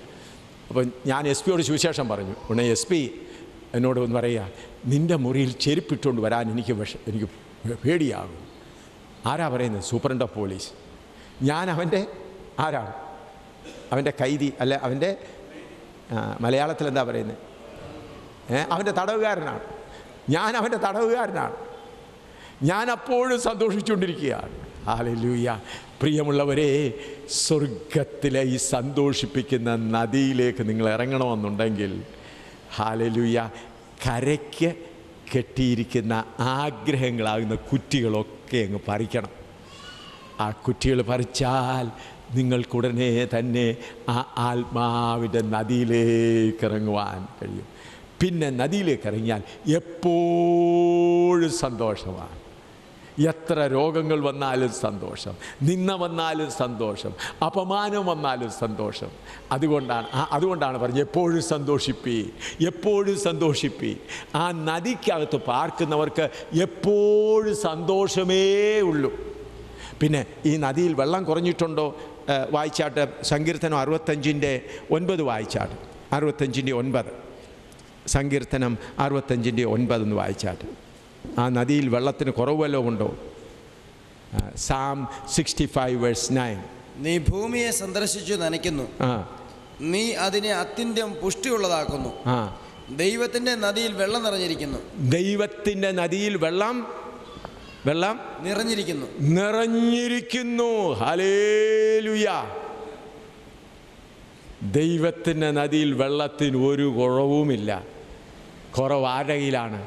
നമ്മുടെ കയ്യിൽ. നമ്മുടെ കുറവുകൾ, നമ്മുടെ ആഗ്രഹങ്ങളാകുന്ന കയറുകൾ അറക്കാമെങ്കിൽ ഈ നദിക്കുള്ളിൽ വസിക്കാം, എത്ര പ്രയാസങ്ങൾ വന്നാലും. ഞാൻ ഒരു പ്രാവശ്യം ഈ അടിക്കുന്ന ഉടനെ മുഖത്തടിച്ചാൽ പെട്ടെന്ന് ഈ ചിരിയും പല്ലും കൂടെ ഉള്ളത് കൊണ്ടാൽ പെട്ടെന്ന് മുറിയും. ഒരു പ്രാവശ്യം എന്നെ ക്രൂരമായി അടിച്ചു. അപ്പോൾ ചിരി മുറിഞ്ഞ് രക്തം മുഴുവൻ എൻ്റെ ഷർട്ടിലായി. ഷർട്ടിൽ രക്തമായപ്പോഴും ഞാൻ ചിരിച്ചുകൊണ്ട് നിന്ന് പ്രസംഗിക്കുക. അപ്പോൾ ഉടനെ അവർ പറയാം, ഈ പ്രാന്തൻ ഇത്രയും അടിച്ചിട്ടും അവനെന്താ. ഞാൻ വേറൊരിടത്ത് പോയിട്ട് എൻ്റെ ഷർട്ട് കഴുകി. ഒരു പ്രാവശ്യം ഞാൻ മുസ്ലിങ്ങളുടെ കോടതിയിൽ നിന്ന് പ്രസംഗിക്കുകയാണ്. അന്ന് എനിക്ക് ദൈവത്തിൻ്റെ പുത്രൻ പരമേശ്വരക്ക ഖുദാക്ക ബേട്ട എന്നുള്ളത് ശരിയായിട്ട് പറയാൻ അറിഞ്ഞുകൂടായിരുന്നു. ഞാൻ അറിയാവുന്ന ഉറുദുവും എല്ലാം കൂടെ ഖുദാക്ക ബേട്ട എന്നൊക്കെ പറഞ്ഞപ്പോൾ അവർക്ക് കോപമായി. ദൈവത്തിന് പുത്രൻ എവിടെ നിന്നാണെന്ന് പറഞ്ഞ് എന്നെ പിടിച്ചു വലിച്ചുകൊണ്ട് പോയി ഈ ഇറച്ചി, അവിടെ ഇറച്ചിക്കടയുണ്ടായിരുന്നു. ആ ഇറച്ചിക്കടയിൽ ഈ ഇറച്ചി വെട്ടി മുറിക്കുന്ന ഒരു വലിയ തടി ഇങ്ങനെ വെച്ചിട്ടുണ്ട്. അതിലോട്ട് കിടത്തിട്ട് പറഞ്ഞു, ഇപ്പം നിന്നെ മുറിക്കാൻ പോകാമെന്ന് പറയും. 10-20 മുസ്ലിങ്ങളാണ് എല്ലാം. നീ ഖുദാക്ക ബേട്ട എന്ന് പറഞ്ഞത് നിന്നെ ജീവനോടെ വിടുകയില്ലെന്ന് പറയും. ഇനി അവിടെ കിടത്തിയപ്പോൾ ഞാൻ ചിരിക്കുക. ഉടനെ അവർ പറയാം, ഇവ പ്രാന്തന, ഇവിടെ കൊണ്ടിട്ടിട്ടും ചിരിക്കുന്നു. ഉടനെ എഴുന്നേറ്റ് നിർത്തി പുറകിലൊരു തൊഴി തന്നിട്ട് പറഞ്ഞു പൊയ്ക്കോളാൻ പറയും. ഒന്നും ചെയ്തില്ല. ഞാൻ പറഞ്ഞത് ഇത്രമാത്രം കാഠിന്യമായ അവസരം ഉണ്ടായപ്പോഴും എന്താണ് ഭയമില്ലാതിരുന്നത്? എന്തുകൊണ്ടാണ്? ദൈവത്തിൻ്റെ പരിശുദ്ധാത്മാവിൻ്റെ നദിയിൽ, ഹല്ലേലൂയ, പരിശുദ്ധാത്മാവാകുന്ന നദിയിൽ നാം ആനന്ദിച്ചുകൊണ്ടിരിക്കുക. ആകയാൽ പ്രിയമുള്ളവരെ, ലോകത്തുള്ളവരെല്ലാം ദുഃഖിതരായാലും ദൈവരാജ്യത്തിൽ ജീവിക്കുന്നവർ ആത്മാവിൽ സന്തോഷിച്ചുകൊണ്ടേയിരിക്കും. ദൈവത്തിൻ്റെ നദിയിൽ ഒരു കുറവുമില്ല. വെള്ളം ധാരാളമായി ഒഴുകിക്കൊണ്ടിരിക്കുന്നു. ഒന്നോർക്കണം, ഈ നദി അധികം കാലം കഴിയുന്നതിന് മുൻപ് തിരിച്ച് മുകളിലോട്ട് ഒഴുകും. പെന്തക്കോസ് നാളിൽ ഇത് ഭൂമിയിലേക്ക് വന്നു, ഇനി ഇത് തിരിച്ച് ഒഴുകും. അതൊഴുകുമ്പോൾ മീനിനെ പോലെ ഈ നദിയിൽ തുള്ളിക്കളിക്കുന്നവരെല്ലാം അങ്ങ് പോകും. ഈ ലോക ആഗ്രഹങ്ങളാകുന്ന കയറുകളാൽ കെട്ടപ്പെട്ടവർ അവിടെ നിന്നുപോകും. ഹല്ലേലൂയ. കർത്താവിൻ്റെ മണവാട്ടി സഭ എടുത്തുകൊള്ളപ്പെടും. ആരാണ് എടുത്തുകൊള്ളപ്പെടുന്നത്? ഈ നദിയിൽ പൂർണ്ണമായി ആനന്ദിക്കുന്നവർ. ആകയാൽ പാലായിലുള്ള ദൈവജനമേ, നമുക്ക് ഈ നദിയുടെ അനുഭവത്തിലേക്ക് ഇറങ്ങാം. ഇത് സൈക്കോളജി അല്ല, ഈ മനസ്സിൻ്റെ കട്ടിയല്ല, നദിയുടെ അനുഭവം. നമ്മൾക്ക് വേണ്ടി ഈ നദി ദൈവം ഒരുക്കിയിരിക്കുന്നതിനാൽ ആദിമകാലത്തുള്ള വിശുദ്ധന്മാർ എത്രമാത്രം കഷ്ടങ്ങൾ അനുഭവിച്ചുകൊണ്ടിരുന്നു. ഹല്ലേലൂയ. ഞാൻ ഓർക്കുന്നുണ്ട്, ഒരു സംഭവം കൂടെ പറയാം. ഞാൻ ഓർക്കുന്നുണ്ട്, കരിങ്കുറ്റിക്കൽ യോഗം നടന്നുകൊണ്ടിരിക്കുകയാണ്. വടശ്ശേരിക്കര അടുത്തുള്ള കുമ്പളാമ്പയ്യ കരിങ്കുറ്റിക്കൽ. അന്ന് ഞാൻ നോക്കുമ്പോൾ അപ്പച്ചന്മാരെല്ലാം ഹാളിനകത്ത് നൃത്തം ചെയ്തുകൊണ്ട് അന്യഭാഷ പറയുകയാണ്. അത് കഴിഞ്ഞ് കുറച്ച് കഴിഞ്ഞപ്പോൾ നൃത്തം ചെയ്ത് അവർ വെളിയിലിറങ്ങി ഹാളിന് ചുറ്റും ഓടുക, നല്ല സ്പീഡായിട്ട് ഓടുക. അത് ശനിയാഴ്ച രാത്രിയിലായിരുന്നു. ഞായറാഴ്ച ആരാധന കഴിച്ച് അവരെല്ലാം ചെങ്ങറമുക്കിന് പോയി പ്രസംഗിക്കാൻ പോയി, പരസ്യയോഗത്തിന്. ഞാനും തമ്പേരെടുത്തുകൊണ്ട് അവരുടെ കൂടെ പോയി. അവിടെ ചെന്നപ്പോൾ കുറച്ചാളുകളെല്ലാവരും കൂടി അവരെ പിടിച്ചടിക്കാൻ തുടങ്ങി. കോടയെല്ലാം പൊടിച്ചു, എൻ്റെ ഇരുന്ന് തമ്പേർ പിടിച്ച് തല്ലി കഴിച്ചു. എല്ലാവരും ഇടിക്കുക. ഞാൻ കണ്ടുകൊണ്ടിരിക്കുക. അവർ ഇടിച്ചുകൊണ്ടിരിക്കുമ്പോൾ ഹല്ലേലൂയ ഹല്ലേലൂയ ഹല്ലേലൂയ ഹല്ലേലൂയ ഹല്ലേലൂയ എന്ന് പറയുക. സ്തോത്രം. ഇടിച്ചുകൊണ്ടിരിക്കും. എത്ര ഇടി കൊണ്ടിട്ടും അവർക്ക് പ്രയാസം ഉണ്ടാകുന്നില്ല. സ്തോത്രം. ആത്മാവിൻ്റെ നിറവ്. അതുപോലെ ഞാൻ ഒരു സംഭവം കൂടെ പറയട്ടെ. തിരുവല്ലായിൽ ഇരവിപേരൂർ, കുമ്പനാടിനടുത്ത് ഇരവിപേരൂരിൽ നിന്ന് ലില്ലിക്കുട്ടി എന്ന് പറഞ്ഞ ഒരു സഹോദരി ഹൈസ്കൂൾ ടീച്ചറായിരുന്നു. പുള്ളിക്കാരത്തി രക്ഷിക്കപ്പെട്ട് മുൻപോട്ട് വന്നു. പുള്ളിക്കാരത്തിയുടെ ആങ്ങളെയായിരുന്നു കേരള യൂണിവേഴ്സിറ്റിയുടെ വൈസ് ചാൻസലറായിട്ടിരുന്നത്. പുള്ളിക്കാരത്തിയുടെ ഭർത്താവ് കളക്ടറുമായിരുന്നു. അപ്പോൾ ആലപ്പുഴ കളക്ടറായിട്ട് ഇരിക്കുകയായിരുന്നു. പുള്ളിക്കാരത്തി രക്ഷിക്കപ്പെട്ട് മുൻപോട്ട് വന്നു. കുമ്പനാട് യോഗം നടന്നുകൊണ്ടിരിക്കുമ്പോൾ അവിടെ ഒരു വീട്ടിൻ്റെ മുറ്റത്തെ യോഗം നടത്തിക്കുള്ളൂ. ആ സൗകര്യം മുൻപോട്ട് വന്നു. ഞാൻ സ്നാനപ്പെടുത്തി കഴിഞ്ഞ് വലിയ പണമുള്ള വലിയ വീട്ടുകാരാണ്. അവരുടെ വീട്ടിലോട്ട് ചെന്നപ്പോഴത്തേക്ക് ഭർത്താവ് കളക്ടറാണ്, എത്ര അധികാരമുള്ള ആളാണ്. പിടിച്ചിട്ട് എന്ത് ചെയ്തു, സാരിയെല്ലാം വലിച്ചു കീറി ഇടിക്കാൻ തുടങ്ങി. നല്ല വണ്ണമുള്ള സഹോദരിയാണ്. ഇടിച്ചുകൊണ്ടിരിക്കുമ്പോൾ സ്തോത്രം സ്തോത്രം എന്ന് പറഞ്ഞ് അന്യഭാഷ എന്ന് തുടങ്ങി. എപ്പോഴാണ് അന്യഭാഷ കിട്ടിയെന്നറിയാം? കളക്ടർ ഭർത്താവ്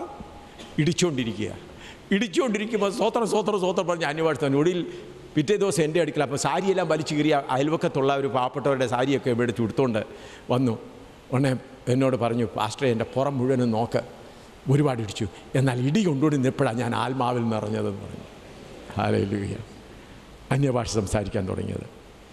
ഹല്ലേലൂയ. സ്തോത്രം. പിന്നെ ആ പുള്ളിക്കാരൻ എന്നെ കൊല്ലുമെന്നൊക്കെ പറഞ്ഞ് ഒരുപാടൊക്കെ ബഹളമൊക്കെ ഉണ്ടാക്കി. എന്നാൽ 2 വർഷം പുള്ളിക്കാരത്തിയെ വീട്ടിൽ നിന്ന് പുറത്താക്കി കളക്ടർ. അവർ 2 വർഷം അവിടെ തന്നെ ഇരവിപേരൂരിൽ ഇംഗ്ലീഷ് സ്കൂളിലെ ടീച്ചറായിരുന്നു. അവിടെ ഒരു വാടക വീട്ടിൽ താമസിച്ചുകൊണ്ട് 2 വർഷം. എന്നിട്ടും ഭർത്താവ് സ്വീകരിച്ചില്ല. വലിയ വീട്ടിലുള്ളവരാണ്. 2 വർഷം തനിയെ കഷ്ടപ്പെടുന്നാൽ ഒടുവിലായി ഭർത്താവിനെ ദൈവം സന്ദർശിച്ചു. ഞാൻ ഒരു ദിവസം തിരുവല്ലായി വന്നപ്പോൾ എന്നോട് സഹോദരി നേരത്തെ പറഞ്ഞു, ഈ പ്രാവശ്യം വരുന്നുണ്ടേ കാറൊന്നും ബുക്ക് ചെയ്യരുത്, ഞാനൊരു കാർ കൊണ്ടുവരുന്നുണ്ടെന്ന്.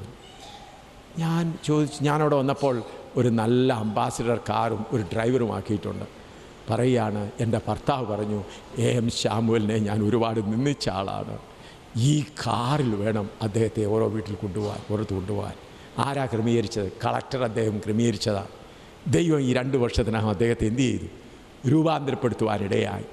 ആകയാൽ പ്രിയമുള്ളവരെ, പരിശുദ്ധാത്മ നദിയുടെ അനുഭവം എന്ന് പറയുന്നത് കഥയല്ല, ഞാൻ അനുഭവിച്ചു കൊണ്ടിരിക്കുന്നു. ദൈവത്തിൻ്റെ നദിയിൽ വെള്ളം നിറഞ്ഞിരിക്കുന്നു. അതിനൊന്ന് ചെയ്യണം. എന്താണ് ചെയ്യേണ്ടത്? കർത്താവേ, ഞാൻ എൻ്റെ ആഗ്രഹങ്ങളാകുന്ന കയറുകളെ അഴിച്ചു മാറ്റുന്നു, വെള്ളത്തിൻ്റെക്ക് ഞാൻ കടന്നു വരുന്നു. ഇന്ന് തന്നെ നിങ്ങൾക്ക് ആത്മനിറവ് പ്രാപിക്കാത്ത വല്ലവരുമുണ്ടെങ്കിൽ ആത്മനിറവ് പ്രാപിക്കുവാനിടയാകും. അഥവാ ആരെങ്കിലും അരവരെ വെള്ളമേ ഉള്ളൂ, പകുതി, കർത്താവ് പറയുന്നത്, നീ ശീതോഷ്ണവാനായാൽ ഞാൻ നിന്നെ എന്തു ചെയ്യും? ഉമിണ്ണുകളയും. ഹല്ലേലൂയ. നമ്മൾ ശീതോഷ്ണവാനായിരിക്കാതെ ആത്മാവിൻ്റെ നദിയിൽ ആനന്ദിച്ചുകൊണ്ടിരിപ്പാൻ പ്രിയമുള്ളവരെ ദൈവം നമ്മൾ കൃപ നൽകട്ടെ. ആ ആത്മാവിൻ്റെ നദിയിൽ ജ്ഞാനമുണ്ട്, ബുദ്ധിയുണ്ട്. കുഞ്ഞുങ്ങൾക്കെല്ലാം ആത്മനദിയിലായിക്കഴിഞ്ഞാൽ നിങ്ങൾക്ക് എത്രമാത്രം ജ്ഞാനമുണ്ടാകുമെന്നറിയാമോ? എത്രമാത്രം പരിശുദ്ധാത്മാവിൽ ഉള്ള ബുദ്ധി, എത്ര വിലയേറിയ ബുദ്ധിയാണ് മറ്റുള്ളവരെക്കാളെല്ലാം. അതുകൊണ്ട് കുഞ്ഞുങ്ങളാകുന്നവർ നിങ്ങൾ വടക്കേണ്ടിയിൽ വന്നാൽ കുഞ്ഞുങ്ങൾ വരെയും ആത്മനദിയിൽ ആനന്ദിച്ചുകൊണ്ടിരിക്കുകയാണ്. നിങ്ങളുടെ പഠനത്തിൽ അല്പം പുറകോട്ടായ കുഞ്ഞുങ്ങളെ നിങ്ങൾ ആത്മാവിൻ്റെ നദിയിലേക്ക് പ്രേരിപ്പിച്ചാട്ട് അവർ ആത്മനദിയിലായി കഴിയുമ്പോൾ അവരുടെ ബുദ്ധിയെല്ലാം തെളിഞ്ഞ് നല്ല ബുദ്ധിയുള്ളവരായിത്തീരും. ആത്മാവിൽ ദൈവത്തെ ആരാധിക്കുന്നവരായി തീരുമ്പോൾ അവർക്ക് പരീക്ഷയിലുമെല്ലാം നമ്പർ 1 വരുവാനിടയാകും. ചിലർ ചിന്തിക്കും, കുഞ്ഞുങ്ങളെ ഈ യോഗങ്ങൾക്കെല്ലാം വിട്ടുകഴിഞ്ഞാൽ പിന്നെ അവരുടെ പഠനമെല്ലാം മോശമാകുമെന്ന്. പ്രിയമുള്ളവരെ, ആത്മാവിൻ്റെ നദിയിൽ ഇറങ്ങിക്കഴിഞ്ഞാൽ സകല ജ്ഞാനവും ആത്മനദിയിലുണ്ട്. സകല ജ്ഞാനവും. ഞാൻ ഇന്ത്യൻ ആർമിയിൽ ഓഫീസറായി തീരാൻ എനിക്ക് ഞങ്ങളുടെ കുടുംബത്തിലൊന്നും യോഗ്യതയൊന്നുമില്ലായിരുന്നു. ഞാൻ ഓഫീസറിന് വേണ്ടി ശ്രമിച്ചുകൊണ്ടിരുന്നപ്പോൾ സർവീസ് സെലക്ഷൻ ബോർഡിനപ്പോൾ എന്നോട് ചോദിച്ചു, നിൻ്റെ വീട്ടിൽ വല്ല വലിയ MP-മാരോ വല്ലതും? ഞാൻ പറഞ്ഞില്ല, ഞങ്ങളുടെ അപ്പനൊക്കെ കൃഷിക്കാരാണ്. അപ്പം നിങ്ങൾക്കറിയാമോ, പരിശുദ്ധാത്മാവിനാൽ സെലക്ഷൻ ബോർഡ് എഴുതിയപ്പം ഇന്ത്യയിൽ നമ്പർ 1 വന്നു.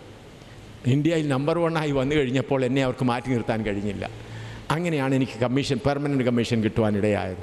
ഞാൻ പറയാൻ കാരണം എന്താണ്? പരിശുദ്ധാത്മാവുന്ന നദിയിൽ മുഴുവൻ ജ്ഞാനവും ഉണ്ട്. അതുപോലെ ഞങ്ങളുടെ CME കോളേജ് ഓഫ് മിലിറ്ററി എഞ്ചിനീയേഴ്സിൽ ഞങ്ങൾ അവിടെ ബ്രിഡ്ജിങ്ങിൻ്റെ കോഴ്സ് നടത്തിക്കൊണ്ടിരിക്കുകയാണ്. ആ കോഴ്സ് നടത്തിക്കൊണ്ടിരിക്കുമ്പോൾ ഞാൻ പ്രസംഗിക്കാനായിട്ട് പോകുമായിരുന്നു. അപ്പോൾ എൻ്റെ കൂടെ ഉള്ളവരെല്ലാം പറയും, ഇവൻ ഈ പ്രാവശ്യം ഇവനൊന്നും കിട്ടാൻ പോകുന്നില്ല. പരീക്ഷ തിങ്കളാഴ്ചയാണ്, ഞായറാഴ്ച വൈകിട്ട് വരെ ഞാൻ പ്രസംഗിച്ച് രാത്രി 11 മണിക്കാണ് വന്നത്. അപ്പോൾ എൻ്റെ കൂട്ടുകാരെല്ലാം പറഞ്ഞു, ഇവൻ ഈ പ്രാവശ്യം, കാരണം ബ്രിഡ്ജിങ് ഡിസൈൻ ടെസ്റ്റ് വളരെ സീരിയസ് ആണ്. തിങ്കളാഴ്ച ടെസ്റ്റിനിരുന്നു. എല്ലാവരെക്കാളും അരമണിക്കൂർ മുമ്പ് ഞാൻ പേപ്പർ എഴുതി കൊടുത്തു. അപ്പം എൻ്റെ കൂട്ടുകാരൊക്കെ പറഞ്ഞു, ഇവൻ ഈ പ്രാവശ്യം ഇവൻ തീർന്നു തന്നെ. ഇന്ന് നിങ്ങൾ കോളേജ് ഓഫ് മിലിറ്ററി എഞ്ചിനീയേഴ്സിലെ AM ശ്യാമുവിൻ്റെ പേര് അവിടെ എഴുതി വെച്ചിട്ടുണ്ട്. കാരണം എന്താണ്? ആരും പ്രാപിക്കാത്ത അതിനേക്കാൾ കൂടുതൽ മാർക്കുണ്ടായി. കാരണം ഞാൻ പേപ്പർ എടുത്ത് എഴുതാൻ തുടങ്ങിയപ്പോൾ പരിശുദ്ധാത്മാവ് ഞങ്ങളുടെ പ്രൊഫസർ പറഞ്ഞ ഓരോന്ന് ഓർമ്മപ്പെടുത്തി ഞാൻ മുഴുവനും അതുപോലെ എഴുതി. ഞാനിത് പറയാൻ കാരണം, പഠിക്കുന്ന കുഞ്ഞുങ്ങൾക്കും ആത്മനദി ഏറ്റവും നല്ല. ഏതെങ്കിലും മാതാക്കൾ ചിന്തിക്കുകയാണ്, എൻ്റെ കുഞ്ഞു വേദോസ്തവം വായിക്കാനും ആരാധനയ്ക്കും പോയാൽ പഠിത്തത്തിന് പുറകോട്ട് പോകുമെന്ന് പറഞ്ഞാൽ അല്ല. അവരെ ആത്മാവിൽ മുൻപോട്ട് നടത്തിയാൽ അവരെക്കാൾ ബെസ്റ്റ് ആരും കാണുകയില്ല. സ്തോത്രം, ഹല്ലേലൂയ. അങ്ങനെ പരിശുദ്ധാത്മാവ് എല്ലാവർക്കും ബിസിനസ്, ഞാൻ എഞ്ചിനീയറിങ് ചെയ്തുകൊണ്ടിരിക്കുമ്പോൾ, മിലിറ്ററിയിലായിരിക്കുമ്പോൾ ഒരുപാട് അനുഭവങ്ങൾ പറയാനുണ്ട്. സമയമില്ലാത്തതുകൊണ്ട് ഇപ്പോൾ പറയുന്നില്ല. പ്രിയമുള്ളവരെ, ദൈവത്തിൻ്റെ രാജ്യത്തിലെ നദി, പെട്ടകത്തിനകത്ത് നദിയുണ്ട്. ഹല്ലേലൂയ. അവിടെ വലിപ്പച്ചെറുപ്പമൊന്നുമില്ല, സിംഹത്തിൻ്റെ വലിപ്പവുമില്ല, ആനയുടെ വലിപ്പവുമില്ല, എലിയുടെ ചെറുപ്പവുമില്ല. എല്ലാം ആത്മനദിയിൽ ആനന്ദിച്ചുകൊണ്ടിരിക്കുകയാണ്. നമ്മുടെ തലകളെ വണക്കാം, നമുക്ക് അല്പനേരം പ്രാർത്ഥിക്കാം. ഹല്ലേലൂയ. ഓരോരുത്തരായിരിക്കുന്ന സ്ഥാനങ്ങളിൽ നമുക്ക് അല്പനേരം പ്രാർത്ഥിക്കാം. ഹല്ലേലൂയ, ഹല്ലേലൂയ, ഹല്ലേലൂയ, ഹല്ലേലൂയ, ഹല്ലേലൂയ. ഹൃദയംഗമായി നമുക്ക് ദൈവസന്നിധിയിൽ പ്രാർത്ഥിക്കാം. ഹല്ലേലൂയ, ഹല്ലേലൂയ, ഹല്ലേലൂയ, ഹല്ലേലൂയ. ഈ ഓഡിറ്റോറിയത്തിൽ ദൈവത്തിൻ്റെ ആത്മാവിൻ്റെ നദി ഒഴുകുന്നു. സ്തോത്രം, ഹല്ലേലൂയ. ഈ ഓഡിറ്റോറിയത്തിൽ നിങ്ങൾ ആരെങ്കിലും ആഗ്രഹങ്ങളാകുന്ന കയറുകളാൽ കെട്ടപ്പെട്ടിരിക്കുന്നുവെങ്കിൽ അവിടുന്ന് പുറപ്പെട്ട് വരുവീൻ. തീർച്ചയായിട്ടും നിങ്ങൾ ആത്മാവിനാൽ നിറഞ്ഞ് അന്യഭാഷയിൽ സംസാരിച്ച് ദൈവത്തെ ആരാധിക്കുവാൻ കഴിയും. ഹല്ലേലൂയ, ഹല്ലേലൂയ, ഹല്ലേലൂയ. നാം അല്പസമയം പ്രാർത്ഥിപ്പാനായി പോകുകയാണ്. ഹല്ലേലൂയ. ആരെങ്കിലും മുൻപിൽ വന്ന് ഇരുന്ന് പ്രാർത്ഥിക്കണമെന്ന് താല്പര്യമുള്ളതെങ്കിൽ ഇരിക്കാം. അതിന് നിർബന്ധമില്ല. ആർക്കെങ്കിലും മുൻപിലോട്ട് വന്ന് ഇരുന്ന് പ്രാർത്ഥിക്കണമെന്ന് താല്പര്യമുണ്ടെങ്കിൽ മുൻപോട്ട് കടന്നു വരാം. നാം അല്പസമയം പ്രാർത്ഥിപ്പാനായി പോകുകയാണ്. ഹല്ലേലൂയ. അതത് സ്ഥലങ്ങളിലിരുന്ന് പ്രാർത്ഥിക്കാനും അവസരമുണ്ട്. ഹല്ലേലൂയ. എനിക്ക് ഈ ആത്മനദിയിലൊന്ന് ഇറങ്ങണം. ഹല്ലേലൂയ. അതിൻ്റെ ആഴത്തിലേക്ക് എനിക്ക് ഇറങ്ങുവാൻ ദൈവത്തിൻ്റെ ആത്മാവിനെ പ്രേരിപ്പിക്കുന്നു എന്ന് താല്പര്യമുള്ളവർ, പരിശുദ്ധാത്മനിറവ് പ്രാപിപ്പാൻ താല്പര്യമുള്ളവർ, ഹല്ലേലൂയ, എനിക്ക് പരിശുദ്ധാത്മനിറവ് പ്രാപിക്കണം. ഹല്ലേലൂയ, ഹല്ലേലൂയ. അങ്ങനെയുള്ളവർ മുൻപോട്ട് വന്നാട്ട്. ഞാനല്ല നിങ്ങളെ ആത്മാവിനാൽ നിറയ്ക്കുന്നത്, നമ്മുടെ കർത്താവാകുന്ന യേശു നിങ്ങളെ ആത്മാവിൽ നിറയ്ക്കുവാനായിട്ട് ഇവിടെ മുൻപിൽ കടന്നു വന്നിട്ടുണ്ട്. Hallelujah, hallelujah. ആത്മനിറവ് പ്രാപിപ്പാൻ താല്പര്യമുള്ളവർ മുൻപോട്ട് വന്നിരുന്നാട്ട്. സ്ഥലമുണ്ടല്ലോ, പായിൽ സ്ഥലമുണ്ടല്ലോ. നിർബന്ധമല്ല എല്ലാവരും മുൻപിലോട്ട് വരണമെന്നുള്ളത്. ഹല്ലേലൂയ, ഹല്ലേലൂയ, ഹല്ലേലൂയ, ഹല്ലേലൂയ, ഹല്ലേലൂയ, ഹല്ലേലൂയ, ഹല്ലേലൂയ, ഹല്ലേലൂയ, ഹല്ലേലൂയ, ഹല്ലേലൂയ. മുൻപിലിരിക്കുന്നവർ കുറച്ചുകൂടെ മുൻപോട്ട് കയറിയിരുന്നാട്ട്. ഹല്ലേലൂയ, ഹല്ലേലൂയ, ഹല്ലേലൂയ, ഹല്ലേലൂയ, ഹല്ലേലൂയ. ആത്മനദിയുടെ അനുഭവത്തിലേക്ക്. ഹല്ലേലൂയ, ഹല്ലേലൂയ, ഹല്ലേലൂയ, ഹല്ലേലൂയ, ഹല്ലേലൂയ, ഹല്ലേലൂയ, ഹല്ലേലൂയ, ഹല്ലേലൂയ. മുൻപിൽ പായ ധാരാളമുണ്ട്. മുൻപിലോട്ട് കയറിയിരിക്കാം. ആത്മനിറവ് പ്രാപിപ്പാൻ താല്പര്യമുള്ളവർ സ്തോത്രം, സ്തോത്രം, സ്തോത്രം, സ്തോത്രം എന്ന് പറഞ്ഞ് നദിയിലേക്ക് ഇറങ്ങിക്കാൻ. Hallelujah, hallelujah, hallelujah, hallelujah, hallelujah, hallelujah, hallelujah, hallelujah, hallelujah, hallelujah, hallelujah, hallelujah, hallelujah, hallelujah, hallelujah, hallelujah, hallelujah, hallelujah, hallelujah. നിലത്തിരിക്കാതെ പായിലോട്ട് മുൻപോട്ട് കടന്നു വന്നിരിക്കുക. Hallelujah, hallelujah, hallelujah, hallelujah, hallelujah. ആഴത്തിലേക്ക് ഇറങ്ങാം. Hallelujah, hallelujah.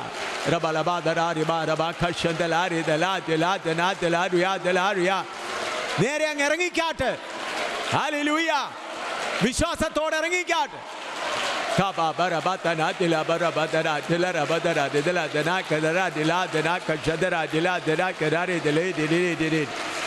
Hallelujah, hallelujah, hallelujah, hallelujah, hallelujah, hallelujah, hallelujah, hallelujah, hallelujah, hallelujah, hallelujah, hallelujah. വിശ്വാസത്താൽ ദൈവത്തിന്റെ നദിയിൽ വെള്ളം നിറഞ്ഞിരിക്കുന്നു.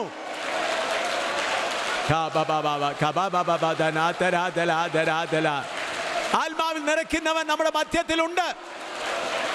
മുൻപോട്ട് ഇറങ്ങുക. ഹല്ലേലൂയ, ഹല്ലേലൂയ. അരയോളമല്ല, കഴുത്തോളമല്ല. ഹല്ലേലൂയ. നീന്തിയിട്ടല്ലാതെ കടപ്പാൻ വയ്യാത്ത ആ നദിയുടെ അനുഭവത്തിലേക്ക്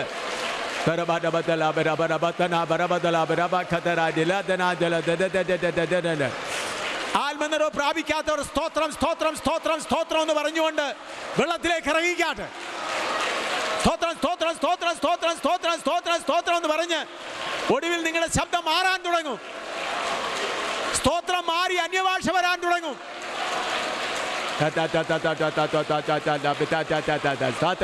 ആത്മനിറവ് പ്രാപിക്കാത്തവർ സ്തോത്രം സ്തോത്രം സ്തോത്രം പറഞ്ഞുകൊണ്ട് വെള്ളത്തിലേക്ക് ഇറങ്ങിക്കാട്ടെ.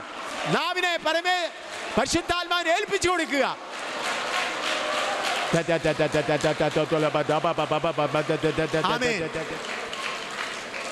ഇങ്ങോട്ട് ശ്രദ്ധിക്കണേ.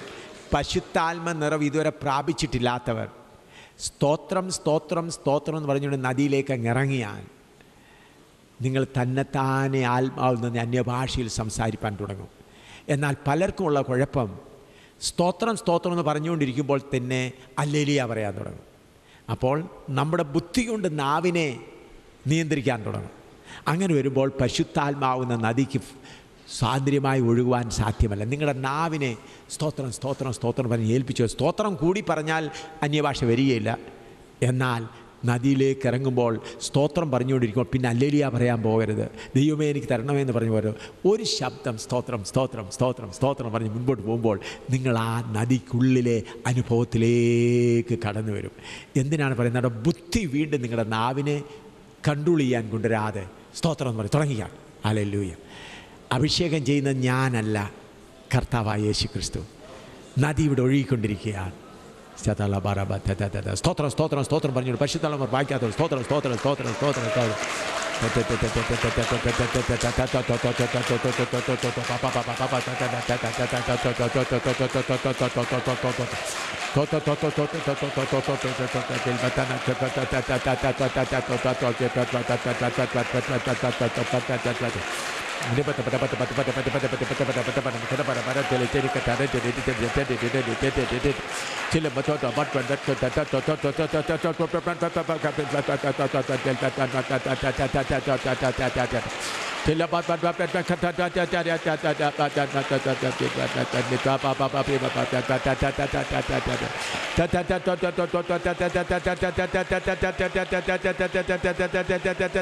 വാ തുറന്ന് സംസാരിക്കുക. നിരവായ വിസ്താരത്തിൽ തുറക്കുക. കർത്താവ് അതിനെ നിറയ്ക്കും.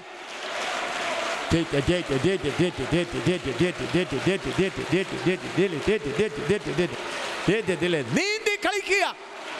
ഹല്ലേലൂയ.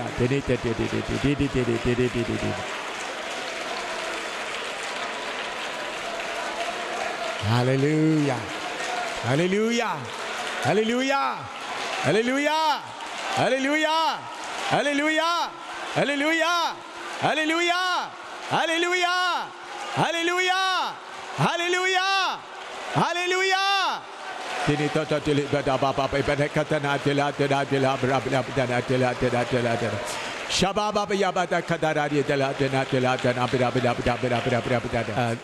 പോകേണ്ടതായ സമയം അടുത്തു വരുന്നതിനാൽ പ്രാർത്ഥന അവസാനിപ്പിക്കുകയാണ്. അത് കഴിഞ്ഞ് പ്രാർത്ഥന കഴിഞ്ഞ ശേഷവും പരിശുദ്ധാത്മനിറവ് പ്രാപിപ്പാൻ ദാഹമുള്ള വല്ലവരും ഉണ്ടെങ്കിൽ അവർക്ക് വേണ്ടി അല്പനേരം കൂടെ ഞങ്ങൾ ഇവിടെ പ്രാർത്ഥിക്കുന്നതായിരിക്കും. ഇപ്പോൾ പ്രാർത്ഥിച്ച് യോഗം അവസാനിപ്പിക്കാൻ പോവുകയാണ്. നമുക്ക് പ്രാർത്ഥിക്കാം. സ്വർഗത്തിലും ഭൂമിയിലും സകലധികാരവും നൽകപ്പെട്ടവനാ ഞങ്ങളുടെ സ്വർഗീയ പിതാവേ, കഴിഞ്ഞ 11 മുതൽ 16 തീയതി ഇന്ന് രാത്രി വരെയും നടക്കുവാനിടയായി തീർന്ന താവേ ജീവൻ്റെ വചന പ്രഘോഷണങ്ങൾക്കായി ഞങ്ങളങ്ങേ നന്ദിയോടെ സ്തുതിക്കുന്നു. താവേ അടിയൻ്റെ ഹൃദയത്തിലും ഇങ്ങനെ ഒരു യോഗത്തെക്കുറിച്ച് ആഗ്രഹവും ചിന്തയും ഉണ്ടായിരുന്നു, പ്രാർത്ഥിക്കുകയും ചെയ്തു. സ്വർഗത്തിലെ അപ്പച്ച ഈ പോൾ സഹോദരനോട് കൂടെയുള്ള ഈ ചെറുപ്പക്കാരിലൂടെ സ്വർഗത്തിലെ ദൈവം പാലായിൽ ഈ അനുഗ്രഹീത യോഗങ്ങൾ നടക്കുവാൻ തക്കവണ്ണം കൃപ ചെയ്ത അവിടുത്തെ വലിയ സ്നേഹത്തിനായിട്ട് ഞങ്ങളിതിനെ സ്തുതിക്കുന്നു. താവേ പാരമ്പര്യ സഭകളും മറ്റ് ധാരാളം കൂട്ടായ്മകളും പാലായിലുണ്ടായിട്ടും കർത്താവെ ആ ചെറുപ്പക്കാരിലൂടെ സ്വർഗത്തിലെ ദൈവം ഈ പട്ടണത്തിൽ ഒരു ഉണർവയച്ചതിനാൽ, ഒരു ചലനമുണ്ടാക്കിയതിനാൽ, ദൈവത്തിൻ്റെ പ്രവൃത്തി വെളിപ്പെടുത്തിയതിനാൽ നന്ദിയോടെ കർത്താവെ ഞങ്ങളിതിനെ സ്തുതിക്കുകയാണ്. അവിടുത്തെ അഭിഷിക്തദാസൻ കർത്താവെ കഴിഞ്ഞ 11 തീയതി പകൽ മുതൽ ഈ രാത്രി വരെയും ശക്തമായ നിലയിൽ കർത്താവിൻ്റെ ആലോചന ഈ പട്ടണത്തോട് അറിയിക്കുവാനായിട്ട്, തന്നെ ഏൽപ്പിച്ച ദൂതുകൾ താവെ അറിയിക്കുവാനായിട്ട് ദൈവം കൃപ ചെയ്തതിനായി ഞങ്ങൾ നന്ദിയോടങ്ങേ സ്തുതിക്കുകയും വാഴ്ത്തുകയും ചെയ്യുന്നു. കർത്താവെ ഈ മഹായോഗങ്ങളുടെ എല്ലാവിധമായ മഹത്വവും താവെ പുകഴ്ചയും ഞങ്ങൾ അവിടത്തേക്ക് അർപ്പിക്കുകയാണ്. ഹല്ലേലൂയ. താവേ ദൈവമക്കളായ അനേകർ, ദേവദാസന്മാർ അനേകർ ദൈവവചനം കേട്ടിട്ടുണ്ട്. അതുകൂടാതെ താവേ ഞങ്ങളുടെ പട്ടണത്തിൽ ധാരാളം പ്രിയപ്പെട്ടവർ ഈ ജീവവഴികൾ കേൾക്കുവാൻ തക്കവണ്ണം ഇടയായി തീർന്നിട്ടുണ്ട്. താവേ അനേകർ പുസ്തകങ്ങൾ വാങ്ങിച്ചിട്ടുണ്ട്, അനേകർ കാസറ്റുകൾക്ക് വേണ്ടി തങ്ങളുടെ പേരുകൾ കൊടുത്തിട്ടുണ്ട്. അനേകരുടെ ഹൃദയം ഈ ദിവസങ്ങളിൽ കർത്താവിന് വേണ്ടി തുറക്കുവാൻ ഇടയായി തീർന്നിട്ടുണ്ട്. താവേ ഇന്ന് രാത്രിയിൽ ഈ യോഗം ഇവിടെ അവസാനിക്കുന്നുവെങ്കിലും താവേ ഇതിൻ്റെ ചലനങ്ങൾ, തുടർ ചലനങ്ങൾ ദേശത്ത് പിന്നെയും കാണും. താവേ ഇത് ഈ ഉണർവ് മുൻപോട്ട് പോകും. ഈ അഭിഷേകത്തിൻ്റെ ശക്തി തുടർന്നും പട്ടണത്തിൽ വ്യാപരിച്ചു കൊണ്ടിരിക്കും. ഇനി ഞങ്ങളുടെ പട്ടണത്തിൽ അന്യ ആരാധനകൾ വളരുകയില്ല, ഉയരുകയില്ല. സാത്താനിക ഗോപുരങ്ങൾ ആമേ കർത്താവ് തകർത്തു. വലിയ വിടുതലും ജയവും ഈ നാളുകളിൽ കർത്താവ് പിന്നെയും നൽകിത്തരുമെന്ന് ഞങ്ങൾ ദൈവസന്നിധിയിൽ വിശ്വസിക്കുകയാണ്. കർത്താവേ ഈ വലിയ യോഗങ്ങൾക്കായി താവേ പ്രവർത്തിച്ച എല്ലാ നിൻ്റെ മക്കൾക്കായിട്ടും സ്തോത്രം. പണപരമായി സഹായിച്ചവർക്കായി സ്തോത്രം. പ്രാർത്ഥിച്ച് സഹായിച്ചവർക്കായി സ്തോത്രം. ശരീരം കൊണ്ട് അധ്വാനിച്ചവർക്കായി സ്തോത്രം. താവേ വളരെ ആത്മാർത്ഥമായി ഈ യോഗങ്ങൾ അനുഗ്രഹിക്കപ്പെടാൻ വേണ്ടി ചെറുതോ വലുതോ ആയ നിലയിൽ കരങ്ങൾ നീട്ടിയ എല്ലാ പ്രിയപ്പെട്ടവർക്കായും നാഥ ഞങ്ങൾ അങ്ങേ സ്തുതിക്കുന്നു. അവിടുത്തെ ദാസന് വേണ്ടി, ടീമിന് വേണ്ടി നന്ദിയോട് സ്തോത്രം ചെയ്യുന്നു. ഇത്തവണത്തെ കേരളത്തിലെ താവേ പ്രവർത്തനങ്ങളുടെ ആരംഭ യോഗങ്ങളായിരുന്നു. കർത്താവ് ഇത്രത്തോളം അനുഗ്രഹിച്ചതിനായി നന്ദിയോടെ ദൈവത്തെ സ്തുതിക്കുന്നു. താവേ അതേ എറണാകുളം ജില്ലയിലും പത്തനംതിട്ട ജില്ലയിലും ആലപ്പുഴ ജില്ലയിലും തൃശ്ശൂർ ജില്ലയിലുമായി ക്രമീകരിക്കപ്പെട്ട എല്ലാ യോഗങ്ങളും അത് അവസാനിക്കുന്നത് വരെയും അവിടുത്തെ അഭിഷിക്തദാസനെ ബലപ്പെടുത്തി ശക്തീകരിച്ച് നിറവോടെ ഞങ്ങളുടെ കേരളക്കാരുടെ ഉണർവിന് വേണ്ടി അവിടുന്ന് വീഗിച്ചു കൊള്ളണമെന്ന് ഞങ്ങൾ അങ്ങയോട് പ്രാർത്ഥിക്കുകയാണ്. താവേ ഞങ്ങളെല്ലാത്തിനായും നന്ദിയോടെ അങ്ങേ സ്തുതിക്കുകയും അങ്ങേ വാഴ്ത്തുകയും ഞങ്ങൾ അങ്ങേ ആരാധിക്കുകയും മഹത്വപ്പെടുത്തുകയും ചെയ്യുന്നു. കർത്താവേ ഈ വേലയുടെ പുറകിൽ എല്ലാ മക്കളെയും ഒരിക്കൽ കൂടെ തൃക്കരങ്ങളിൽ ഏൽപ്പിക്കുന്നു. ദൈവമേ ഇതിനു വേണ്ടി ചെറുവരിലെങ്കിലും താവേ ചലിപ്പിച്ചിട്ടുള്ളവ എല്ലാവരെയും സ്വർഗം അനുഗ്രഹിക്കണമേ. ഇന്ന് രാത്രി ഒരു കാര്യം ഞങ്ങൾ ആഗ്രഹത്തോടെ പ്രാർത്ഥിക്കുന്നു. താവേ ഇതിനു വേണ്ടി പരിശ്രമിച്ച എല്ലാവരും നിത്യതയിൽ കുഞ്ഞാടിൻ്റെ താവേ കാന്തയായി ഒരുക്കപ്പെട്ട് കർത്താവിനോടുകൂടെ വാഴുവാൻ, നിത്യകാലം വാഴുവാൻ സ്വർഗമേ അവിടുന്ന് സഹായിച്ചു കൊള്ളണമേ. ഞങ്ങളാരും കൈവിടപ്പെട്ടു പോകുവാൻ ഇടയാകരുതേ. ഇന്ന് രാത്രി ഞങ്ങൾ ആത്മനദിയിലേക്കൊന്ന് കാലെടുത്ത് വെച്ചിരിക്കുകയാ. ഈ നദിയിൽ മുങ്ങിക്കുളിക്കുവാൻ, ഈ നദിയിൽ ആറാടുവാൻ, ഈ നദിയുടേതായിരിക്കുന്ന സന്തോഷം വരുന്ന ദിവസങ്ങളിൽ അധികമായി അനുഭവിക്കുവാൻ സ്വർഗത്തിലെ അപ്പച്ച ഞങ്ങൾക്ക് എല്ലാവർക്കും കൃപ നൽകണമേ. ഞങ്ങളെ അനുഗ്രഹ നിറവോടെ അയക്കണമേ. അങ്ങയുടെ പൊന്നുനാമത്തെ മാത്രം മഹത്വപ്പെടുത്തണമേ. പ്രാർത്ഥന കേട്ടല്ലോ, നന്ദി പറയുന്നു. യേശു കർത്താവിൻ്റെ നാമത്തിൽ തന്നെ. സകല ബുദ്ധിയും കഴിയുന്ന ദൈവിക സമാധാനം നമ്മുടെ ഹൃദയങ്ങളെയും നിലവുകളെയും ക്രിസ്തുയേശുവിൽ കാക്കുമാറാകട്ടെ. ഈ 6 പകൽ രാത്രി യോഗങ്ങളിലൂടെ നമ്മെ അനുഗ്രഹിച്ചവനായ വലിയവനായ കർത്താവിനെ നമ്മുടെ കരങ്ങൾ ഉയർത്തിക്കൊണ്ട് നമുക്ക് മഹത്വം കരേറ്റാം. ഹല്ലേലൂയ, ഹല്ലേലൂയ, ഹല്ലേലൂയ. നമ്മുടെ അരുമനാഥനായ യേശുപ്പച്ചൻ ആത്മമണവാളനായ കർത്താവ് അരുളി ചെയ്യുകയാണ്, ഇതാ ഞാൻ നിങ്ങളെല്ലാവരെയും ചേർക്കുവാൻ വേഗം വരുന്നു. ആമേൻ. താവാ യേശുവേ വരണമേ. ആമേൻ, ആമേൻ. ദൈവമായ കർത്താവ് നമ്മെ അനുഗ്രഹിക്കട്ടെ. ദൈവത്തിന് സ്തോത്രം.